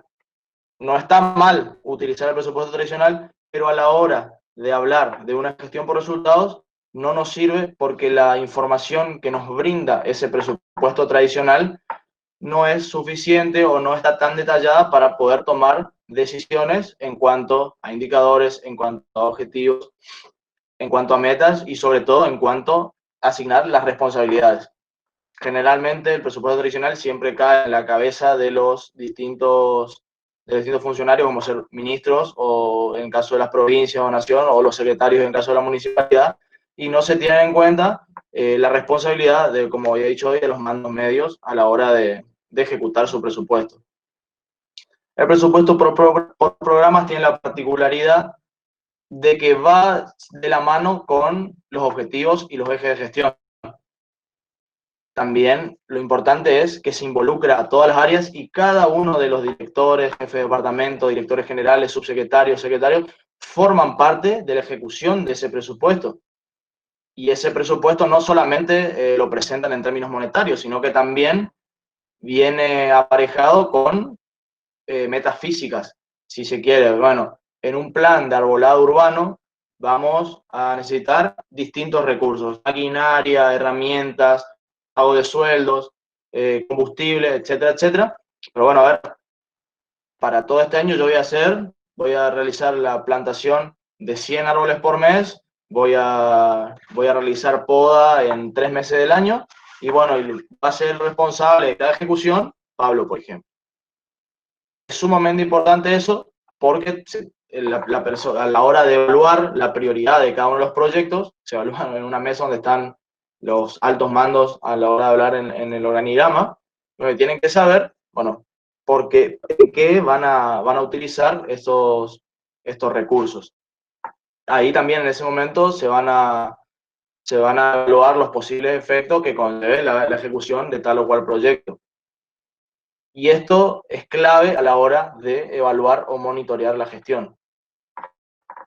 Obviamente, otro de los objetivos del monitoreo es identificar los obstáculos, las necesidades de coordinación o los cambios. No hay que tener miedo a los cambios. Muchas veces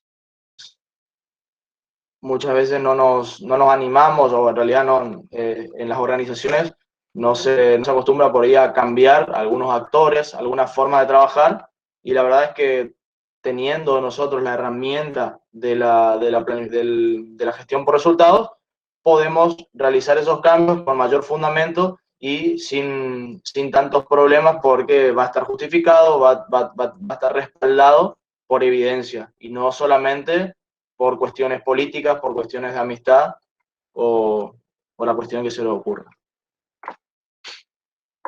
Bueno, seguimos hablando del control de actividades y tiempos de ejecución, la medición de los recursos utilizados, un poco lo que decía antes, la identificación y gestión de riesgos y el monitoreo de cumplimiento de metas y resultados. ¿Cómo podemos nosotros desde la gestión poder evaluar esto o decir, bueno, cumpliste, no cumpliste, gastaste esto, no gastaste esto? Es mediante diversas herramientas, como son las reuniones de seguimiento. Las reuniones de seguimiento pueden darse intraárea o entre por ejemplo, una secretaría junto con el jefe de gabinete y con el intendente. Mesas de coordinación. Las mesas de coordinación generalmente se utilizan para poder trabajar proyectos que involucren a más de 2 áreas.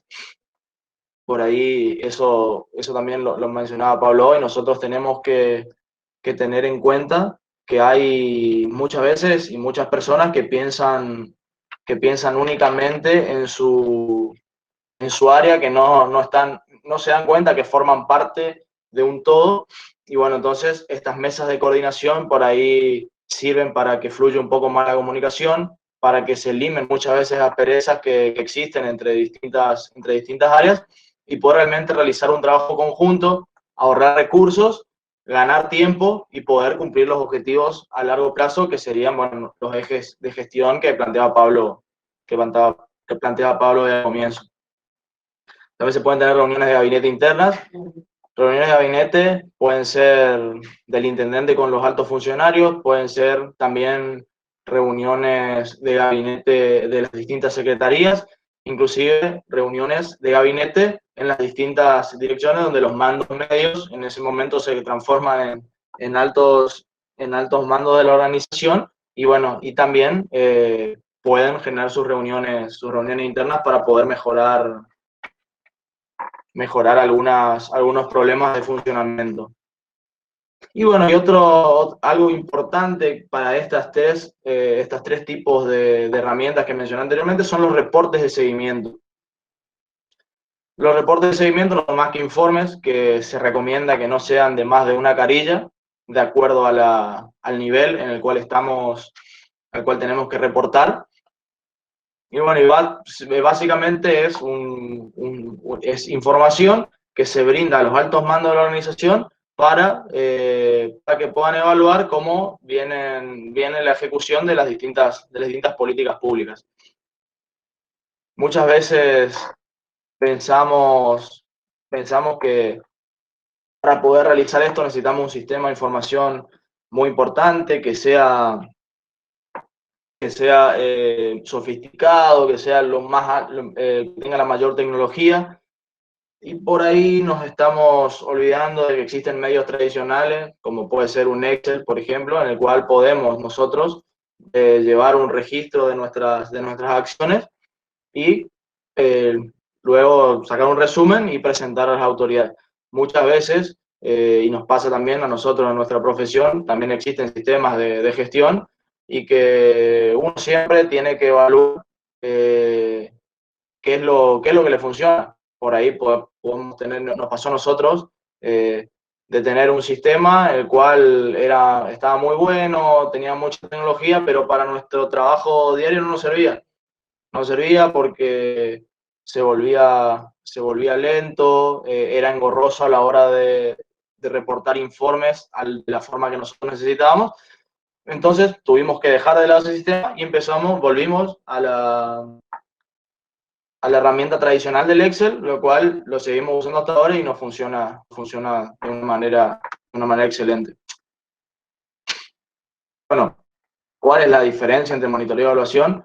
Por ahí muchos actores dentro de las organizaciones pueden tender a estar un poco con miedo a la hora de hablar de monitoreo y evaluación porque piensan que es un control que se está encima para poder analizar únicamente los errores y para poder, como se dice, sacarles en cara las cosas que hicieron mal. Siempre hay que tratar, cuando uno está en cierto nivel de toma de decisiones, y sobre todo si uno se encuentra en un área en la que se encarga de la planificación, del seguimiento, del análisis y de la evaluación de los recursos, es explicar que el monitoreo y que la evaluación, bueno, el monitoreo es la actividad de recolección de datos de cómo va avanzando los distintos indicadores y cómo van avanzando, en qué nivel de avance estamos para cumplir las metas. Por lo tanto, esto nos va a brindar alertas tempranas, y eso es sumamente importante, sobre el avance hacia los resultados. Y hay que verlo de ese lado. Nosotros monitoreamos una gestión no para cuando termine el año, decir, Guido, hiciste malas cosas, Pablo, hiciste más o menos, y bueno, Miguel, no hiciste nada, por ejemplo. No, a ver, nosotros tenemos que ir paso a paso para decir, mirá, Pablo, acá existe un error, esto no va a permitir que se cumpla el objetivo a fin del año. Entonces, es trabajar en ese lado, es el monitoreo y la evaluación funcionan o sea, hay que plantearlo como una cuestión positiva, funciona para eso, para poder corregir las desviaciones lo antes posible y cuando llega al final del año o al final de la gestión, poder cumplir con los objetivos que nos propusimos en la planificación. Y bueno, la evaluación es el análisis de los factores que intervinieron en los resultados obtenidos. Entonces, a ver, bueno, listo, esto avanzó o llegamos a un 80% de avance, bueno, la evaluación va a decir, a ver, ¿por qué? ¿Qué pasó? No, bueno, mira, en marzo tuvimos una pandemia, cayeron las ventas, en el caso de una empresa privada, cayeron las ventas un 50%, y podemos decir, a ver, en el caso de la gestión pública, como en el sector privado cayeron las ventas, recaudamos un 60% menos y por lo tanto no tuvimos recursos para poder llevar adelante cierta actividad. Eso se refiere al monitoreo de evaluación, tenemos que verlo, vuelvo a repetir, y eso es sumamente importante por si alguno lo aplica en cualquier organización en la cual forme parte, si tienen la posibilidad de hacerlo, es ver el monitoreo de evaluación no como ser los policías de la gestión, los policías malos de la gestión, sino al contrario, ser como brindar el apoyo para poder llevar adelante los objetivos de la mejor manera posible. Bueno, hoy les hablaba de los indicadores de gestión del BID. Les dije que se centraban en cuestiones sociales, en cuestiones ambientales y también en cuestiones fiscales y de gobernabilidad. Bueno, más técnicamente, el BID tiene estos tres ejes: sostenibilidad ambiental y cambio climático, sostenibilidad urbana, son los dos ejes en el cual se enmarca la cuestión social, y sostenibilidad fiscal y gobernabilidad.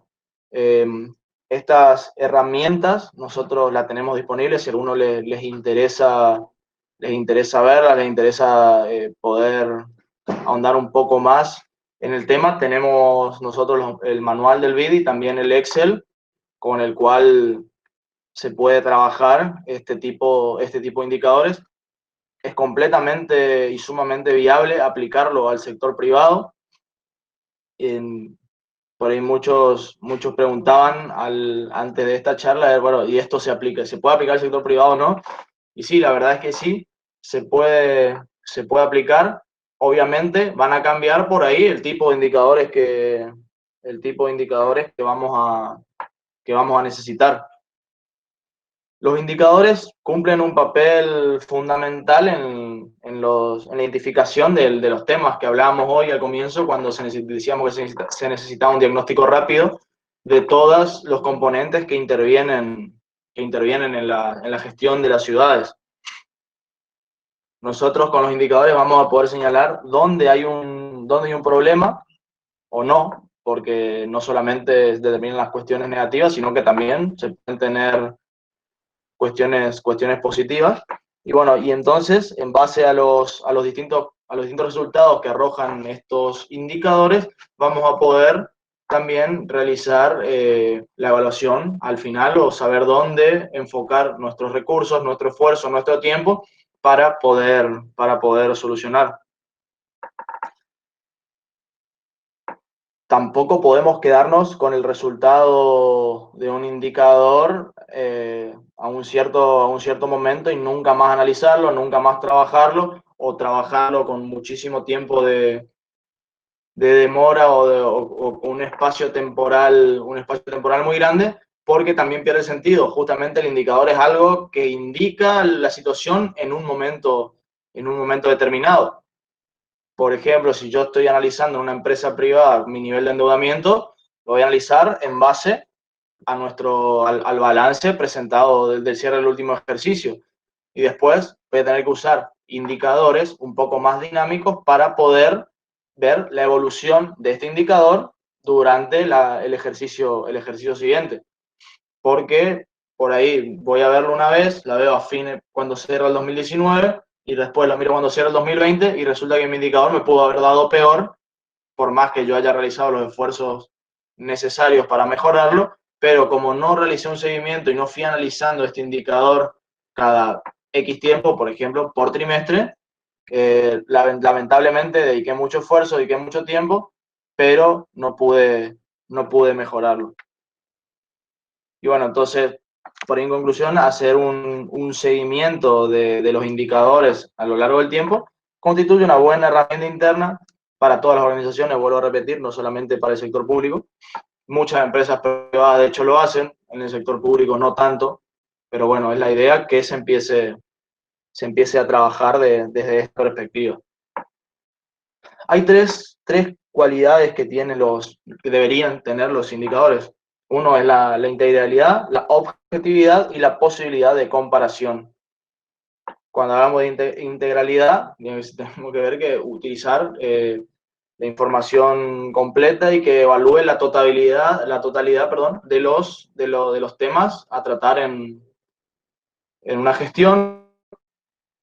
Objetividad es que no podemos utilizar datos subjetivos, al contrario, tenemos que ser lo suficientemente objetivos, tratar de no mentir en los datos que utilizamos, porque si desde las bases empezamos a trabajar con datos sucios, con datos que son mentiras, con datos que porque a la persona que los elabora le parece que debería utilizarse y no los que realmente deberían utilizarse, genera después que a la hora de tomar decisiones podamos cometer errores y, como decía Pablo hoy, pagar los costos políticos de tomar malas decisiones y poder realizar una mala gestión. Y por último, la posibilidad de comparación. Nosotros tenemos que tener indicadores que estén objetivamente establecidos para poder comparar con otras ciudades, por ejemplo, con otras gestiones, y también para comparar indicadores de un periodo a otro. Por ejemplo, si yo para calcular mi indicador de gasto en personal y para el año 2019 yo utilicé el personal de planta permanente y para el año 2020 utilicé el personal de planta permanente y el personal de planta temporaria y los contratados, por ejemplo, claramente el indicador me va a dar distinto y no puedo comparar porque no estoy utilizando los mismos datos para el cálculo de los distintos factores. Bueno, acá vamos a ver algunos ejemplos de estos tres ejes que planteé anteriormente.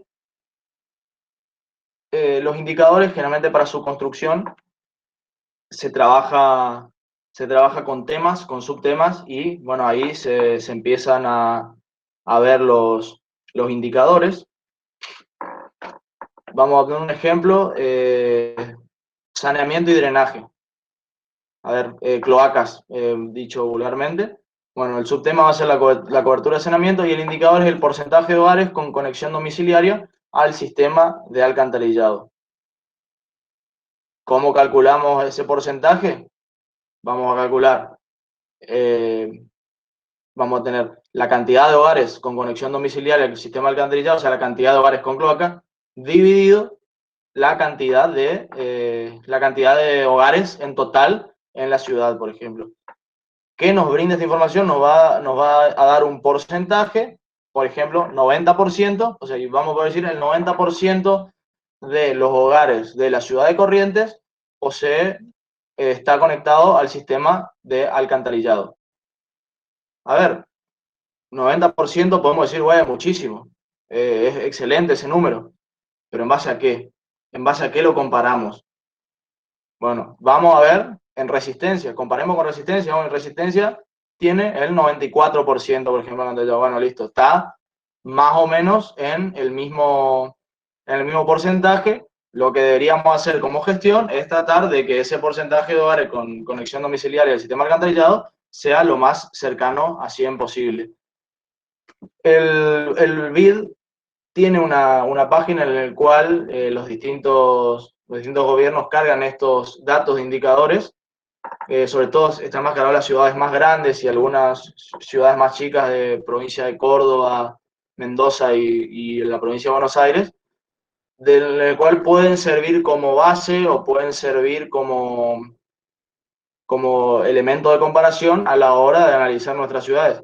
Y vuelvo a repetir, siempre tengamos en cuenta que sean ciudades con una cantidad de habitantes similar, un presupuesto para realizar las distintas políticas públicas similar, porque podemos llegar a compararnos con algún lugar, como voy a repetir hoy, con Ciudad Autónoma de Buenos Aires, con Córdoba Capital o con Rosario, y es muy probable que los indicadores de ellos, muy probable, no quiere decir que sea cierto, den positivo en muchas cuestiones, y nosotros como responsables, si quiere, de alguna gestión, por ahí nos pinchemos y digamos, no, estamos recontra mal, y por ahí no es tanto y podemos verlo desde el lado positivo. Bueno, en cuanto a la sostenibilidad ambiental, también tenemos algo muy importante, que es la gestión de residuos sólidos.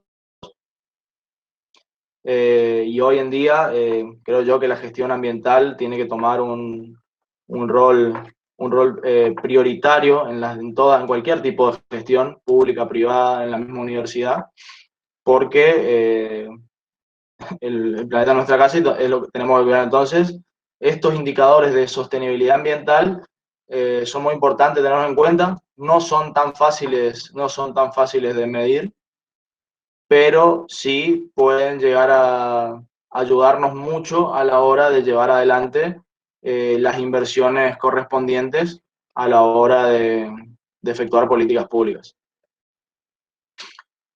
Sostenibilidad urbana. Los indicadores de este eje son sumamente importantes porque siempre cuando hablamos del desarrollo de las distintas ciudades, por ahí uno dice, pero ¿por qué si esta ciudad tiene los mismos habitantes que la mía, tiene un presupuesto similar, no está mucho más desarrollada que en la cual vivo yo? Y por ahí un tema muy importante, y lo dicen los especialistas en desarrollo local, es que la sostenibilidad urbana, el ordenamiento territorial, el desarrollo económico son importantes y son factores de ello casi obligatorios para que una ciudad pueda desarrollarse económicamente y que los vecinos justamente mejoren su bienestar. Por eso tenemos temas como el ordenamiento territorial en cuanto a viviendas, en cuanto a áreas verdes de recreación, eso es sumamente importante. Existen, por ejemplo, en muchos lugares, dice, áreas verdes por cada 100.000 habitantes, y hay muchos que tienen muchos kilómetros cuadrados, pero a la hora de hablar de la distribución de ese espacio público, esas áreas verdes se encuentran únicamente en el centro. Y después resulta que uno va un poco más a las afueras de la ciudad y esos espacios verdes no existen. Entonces, también hay que analizar los indicadores desde ese lugar.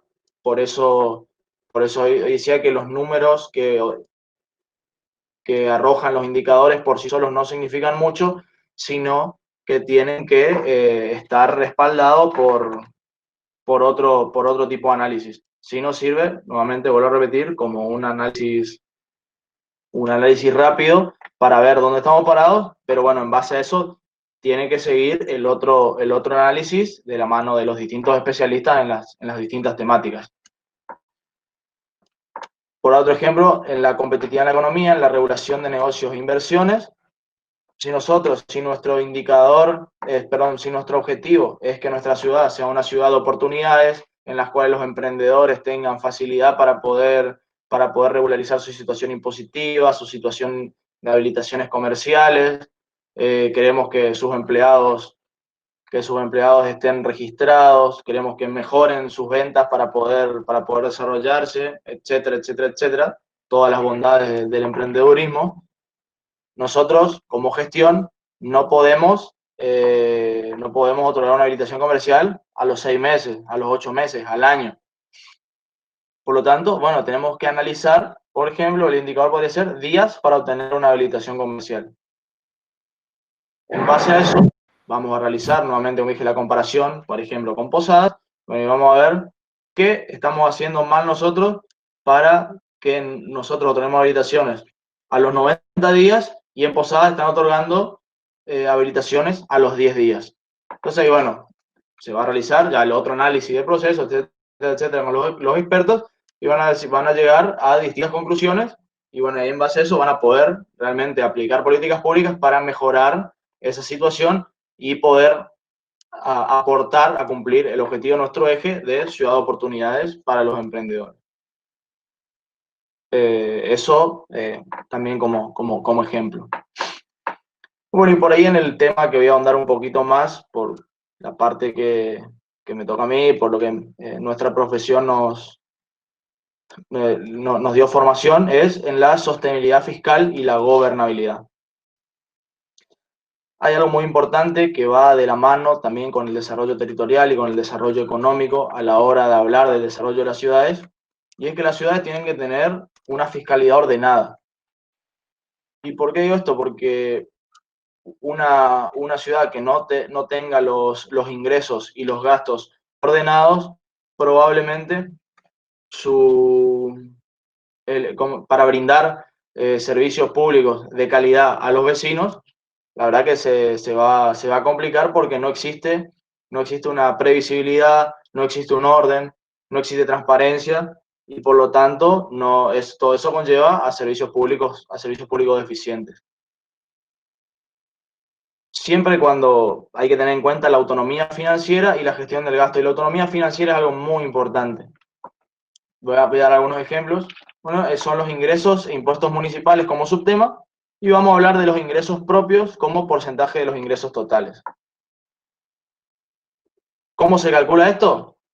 Se calcula los ingresos recaudados por tributos municipales o los ingresos recaudados por la municipalidad, dividido los ingresos totales que recibe la organización, ya sea del gobierno nacional, del gobierno provincial, del gobierno de organismos internacionales. Bueno, si ese porcentaje de ingresos propios es menor al 50%, esto está explicado en el manual del BID, quiere decir que tu organización no tiene la autonomía suficiente para poder afrontar ciertos gastos o para poder llevar adelante ciertas políticas públicas, porque estarías dependiendo muchísimo de financiamiento externo y no de lo que podés realmente recaudar por tus propios medios.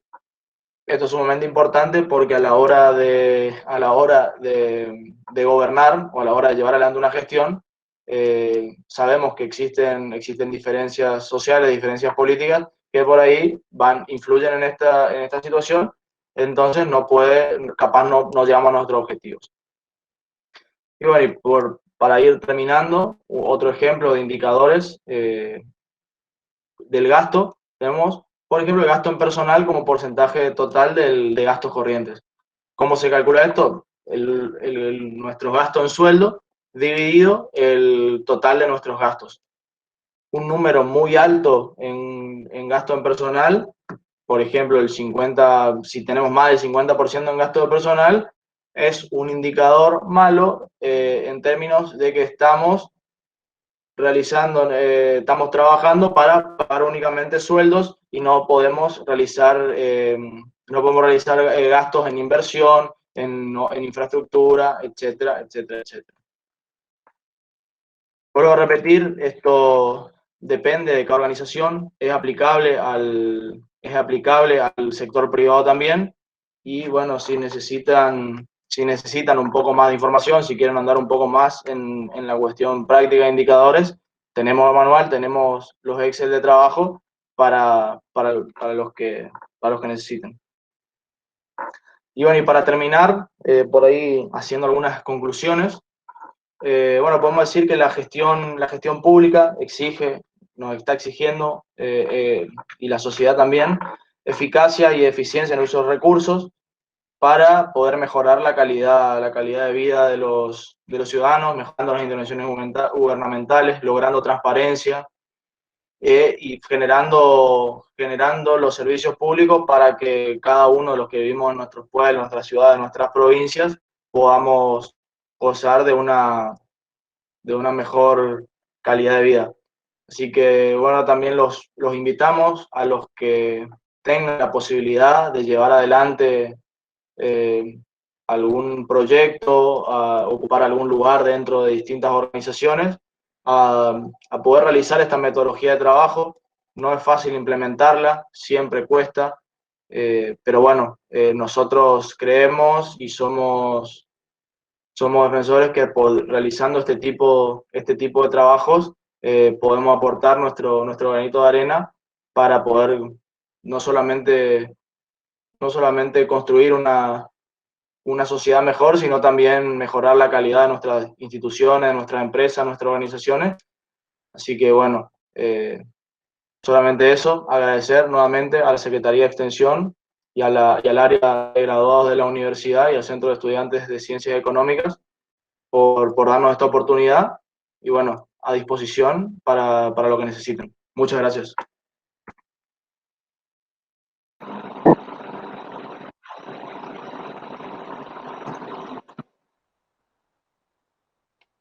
Muchas gracias, Santi, muchas gracias, Pablo. La verdad que agradecido de contar con ustedes. Como yo siempre, son graduados de la casa y muy buenos los aportes. Queda abierto a preguntas si existe alguna pregunta. Y si no, damos por finalizada la charla agradeciendo a todos por participar.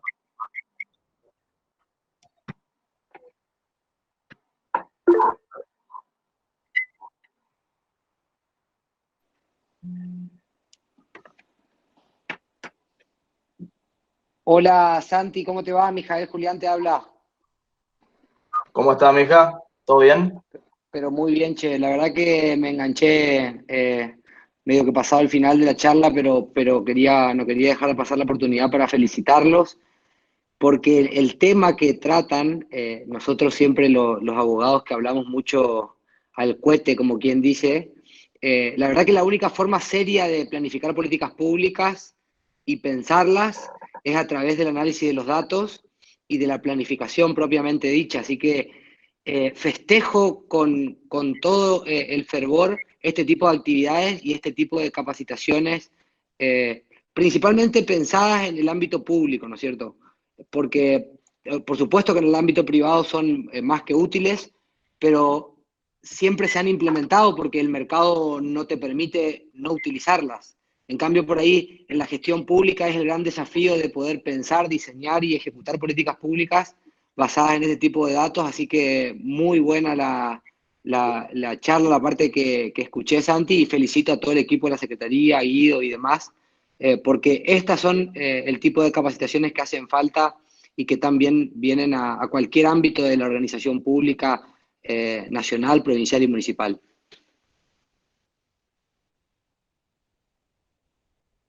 Gracias.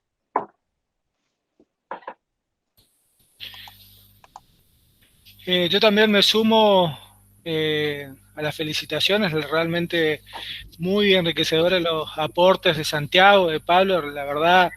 Y mientras que yo los escuchaba tanto a Pablo como a Santiago, estaba haciendo una comparativa con la información y los datos sobre el sistema universitario.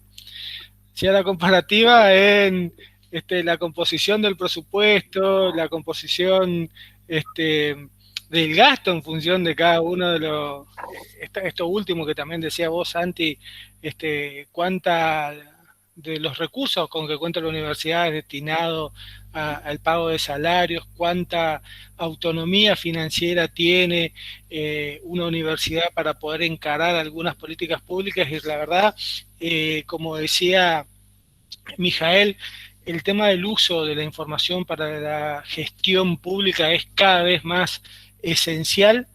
La necesidad de optimizar el uso de los recursos, tanto financieros como de los recursos humanos y los recursos de las infraestructuras, me parece que de a poco nos va, esta pandemia también nos va exigiendo eso. Actualmente, fíjense que a la hora de evaluar el protocolo de vuelta a clases, se va a tener en cuenta la disponibilidad incluso de los espacios físicos para la distribución de cada una de las aulas. Entonces, el tema de la generación de indicadores, la generación de información para la toma de decisiones cada vez es más esencial, así que realmente los felicito y me sumo a lo que decía Mijael, que cada vez este tipo de espacios de capacitación e información son más esenciales para todos los que estamos en la función pública. Así que muchísimas gracias, Santi, muchísimas gracias, Pablo, por la predisposición y por esta enriquecedora actividad. Muchas gracias por tenerlo en cuenta y por darnos este espacio para poder compartir realmente. Muchísimas gracias. Ahí estoy viendo que Luis pregunta indicadores si es posible el cambio. Por supuesto que es posible, como decíamos, esto es algo dinámico, pero no tendríamos o no deberíamos abusar de este cambio de indicadores. Muchas veces se dan las gestiones que como hay algo que empiezan a dar mal, uno deja de analizarlo y bueno, no vamos a analizar otra cosa. Y bueno, y también hay que tener cierta continuidad y cierta decisión política y decisión de gestión de poder mejorar esos indicadores y no, como decía hoy Pablo, no tratar de ocultar la información para que cierre un poco mejor nuestro balance. Pero sí, cambiar es posible, pero el ideal sería que se respete la mayor cantidad de indicadores posibles. Hay otra pregunta, Santi, que habla del grado de resistencia encontrado en las áreas a la hora de comenzar a trabajar. Y la verdad que es algo complejo, realmente siempre hay resistencia al cambio, eso es innegable. Es una realidad palpable y de distintos lugares y por distintos elementos, como decíamos hoy. A veces piensan que uno, con el objetivo de los indicadores, que viene a controlarme todo lo que hago mal, no sé, me quieren echar, no les gusta mi trabajo, quieren que me vaya a otro lado. Y por ahí, no solo la implementación, sino el cambio de mentalidad, creo que es lo más complicado de lograr, porque también es un proceso, hay que estar decidido, hay que realizarlo, hay que capacitar al personal también, porque esto de intercambiar ideas, de asumir responsabilidades, de entender los roles, es una situación diferente a la cual hay que enfrentar. Uno está por ahí acostumbrado a que le digan, vení a hacer esto, haz lo otro, a que te digan, no, vos también sos parte, tomá decisión, hacete cargo, tener una responsabilidad, y hay que generar ese cambio de mentalidad. la resistencia existe sin duda, pero bueno, nosotros creemos que es un proceso que vale la pena. Que lo más importante para todo esto y para poder lograr la implementación, la base es la comunicación efectiva, lograr que se entienda y explicar cuáles son los resultados, explicar por qué va a haber un indicador, qué es lo que se va a controlar, cuál es la idea, a dónde queremos llegar, y que nadie se sienta atacado, digamos, o perseguido, como se dice usualmente. Entonces, por ahí, más que a la implementación de decir trabajamos así o trabajamos de esta manera, tiene que ver con lograr el convencimiento y el cambio de mentalidad.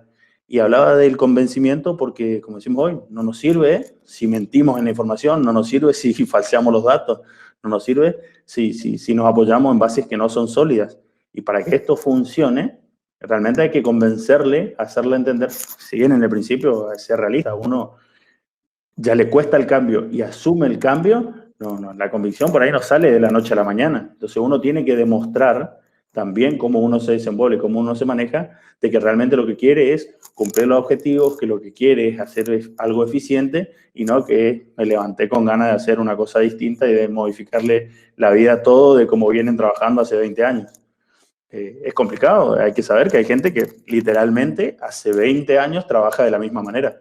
Entonces, entrar ahí es un terreno complejo, pero si uno está convencido lo puede hacer. Pero la base es las formas y la comunicación.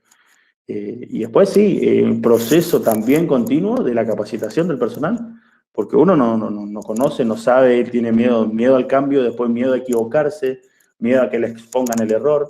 Y todo este tipo de cosas hay que, en este tipo de procesos hay que saber que el error va a estar, en algún momento va a estar, y a veces, por llamarlo error, el desvío de un objetivo va a estar, y a veces no va a ser culpa tuya, digamos, no es para buscar, si bien se asignan responsables, si vos cumplís con tu parte o hacer lo tuyo, igualmente puede haber correcciones que hay que hacer y no implica que vos seas el peor empleado o el peor trabajador del mundo, sino implica que hay cosas que tenemos que corregir para que todos seamos mejores. Es un proceso complejo, pero bueno, por eso decimos que para implementar esto uno tiene que estar convencido de hacer todo lo que hay que hacer y de que los que nos va a brindar en términos de eficiencia, en términos de transparencia, realmente vale la pena.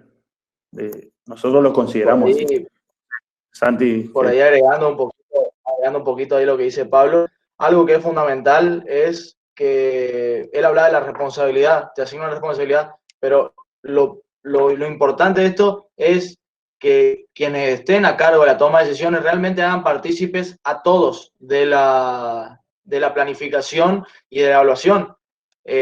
Obviamente, por ahí la responsabilidad va a llegar hasta un jefe de departamento, hasta un director, no a un operario que se encuentra a hacer la pirámide, porque tampoco tiene muchas posibilidades de cambiar las cosas, sí, realizar su actividad para cumplir ese objetivo, pero es importante también, esto vuelvo a repetir, y es sumamente, algo que es sumamente beneficioso, y es que todos formen parte de esta tarea. Entonces, no es que yo vengo y digo, bueno, Pablo, vos sos responsable de hacer esta actividad. No, o sea, juntos nosotros definimos que vos, como responsable de la actividad, ibas a realizar ciertas tareas para cumplir cierto objetivo.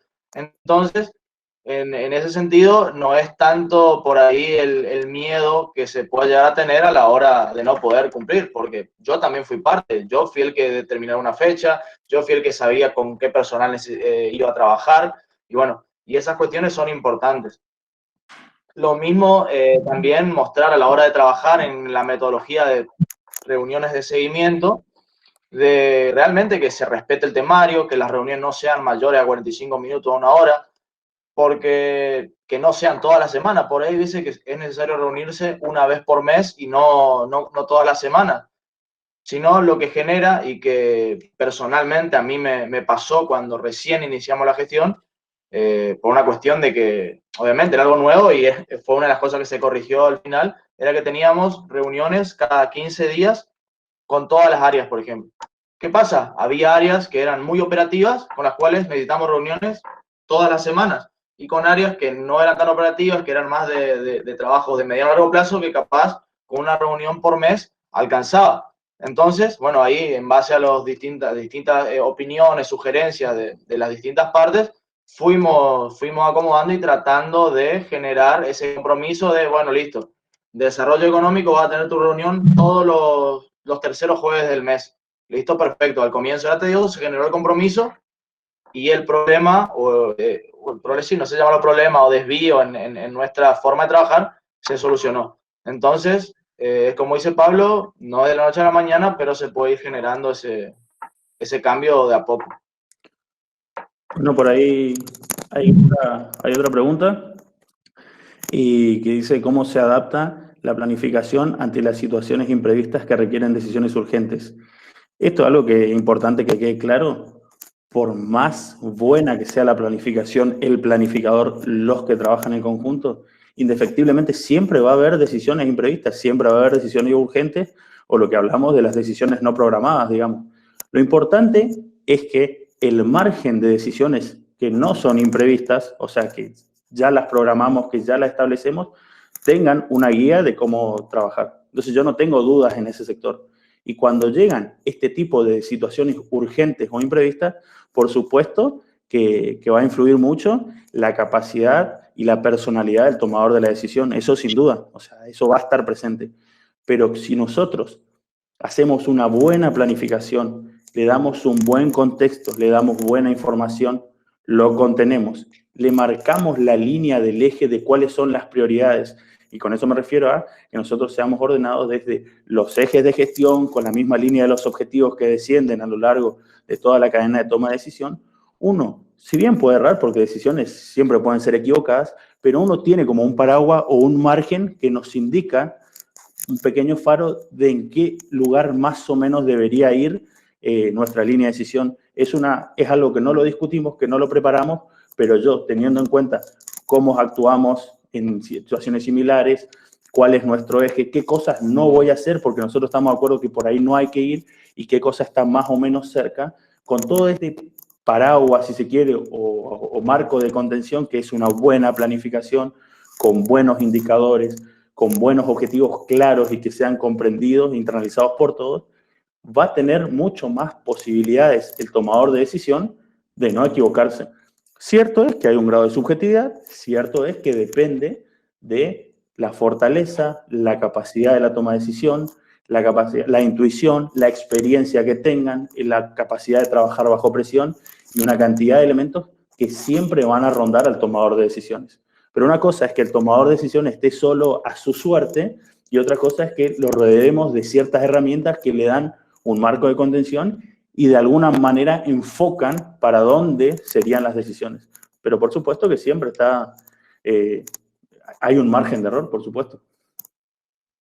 Ahí la clave es lo que hablábamos hoy, o sea, en nuestro país, por ejemplo, que es todo tan dinámico, todo tan cambiante, que te cambian las reglas de juego cada rato. Vuelvo a repetir lo que dijo Pablo hoy cuando mostró su gráfico de la persona que andaba en bicicleta. Cuanto mejor planificado, o sea, cuanto mejor sea nuestra planificación, menos van a influir este tipo de decisiones urgentes, porque lo único que me voy a tener que concentrar es en solucionar ese problema, porque todo lo otro se supone, entre comillas, que viene encaminado. Entonces, es importante, o sea, cuando una persona venga y le diga, no, bueno, pues yo acá no puedo planificar porque el dólar cambia, bueno, listo, eso tiene que ser parte de tu planificación, que el dólar cada tanto sube tanto por ciento. O sea, hay que trabajar de esa forma, diría yo que hasta en cuestiones personales, hasta tenerlo en cuenta la planificación de las finanzas personales de cada uno de nosotros, porque cuanto mejor ordenados estemos, todas estas urgencias o bueno, esta pandemia, por ejemplo, va a influir menos en la manera de que nosotros tengamos una mejor planificación y un mejor orden a la hora de llevar adelante nuestras distintas actividades. Muchísimas gracias, Santiago. Muchísimas gracias, Pablo.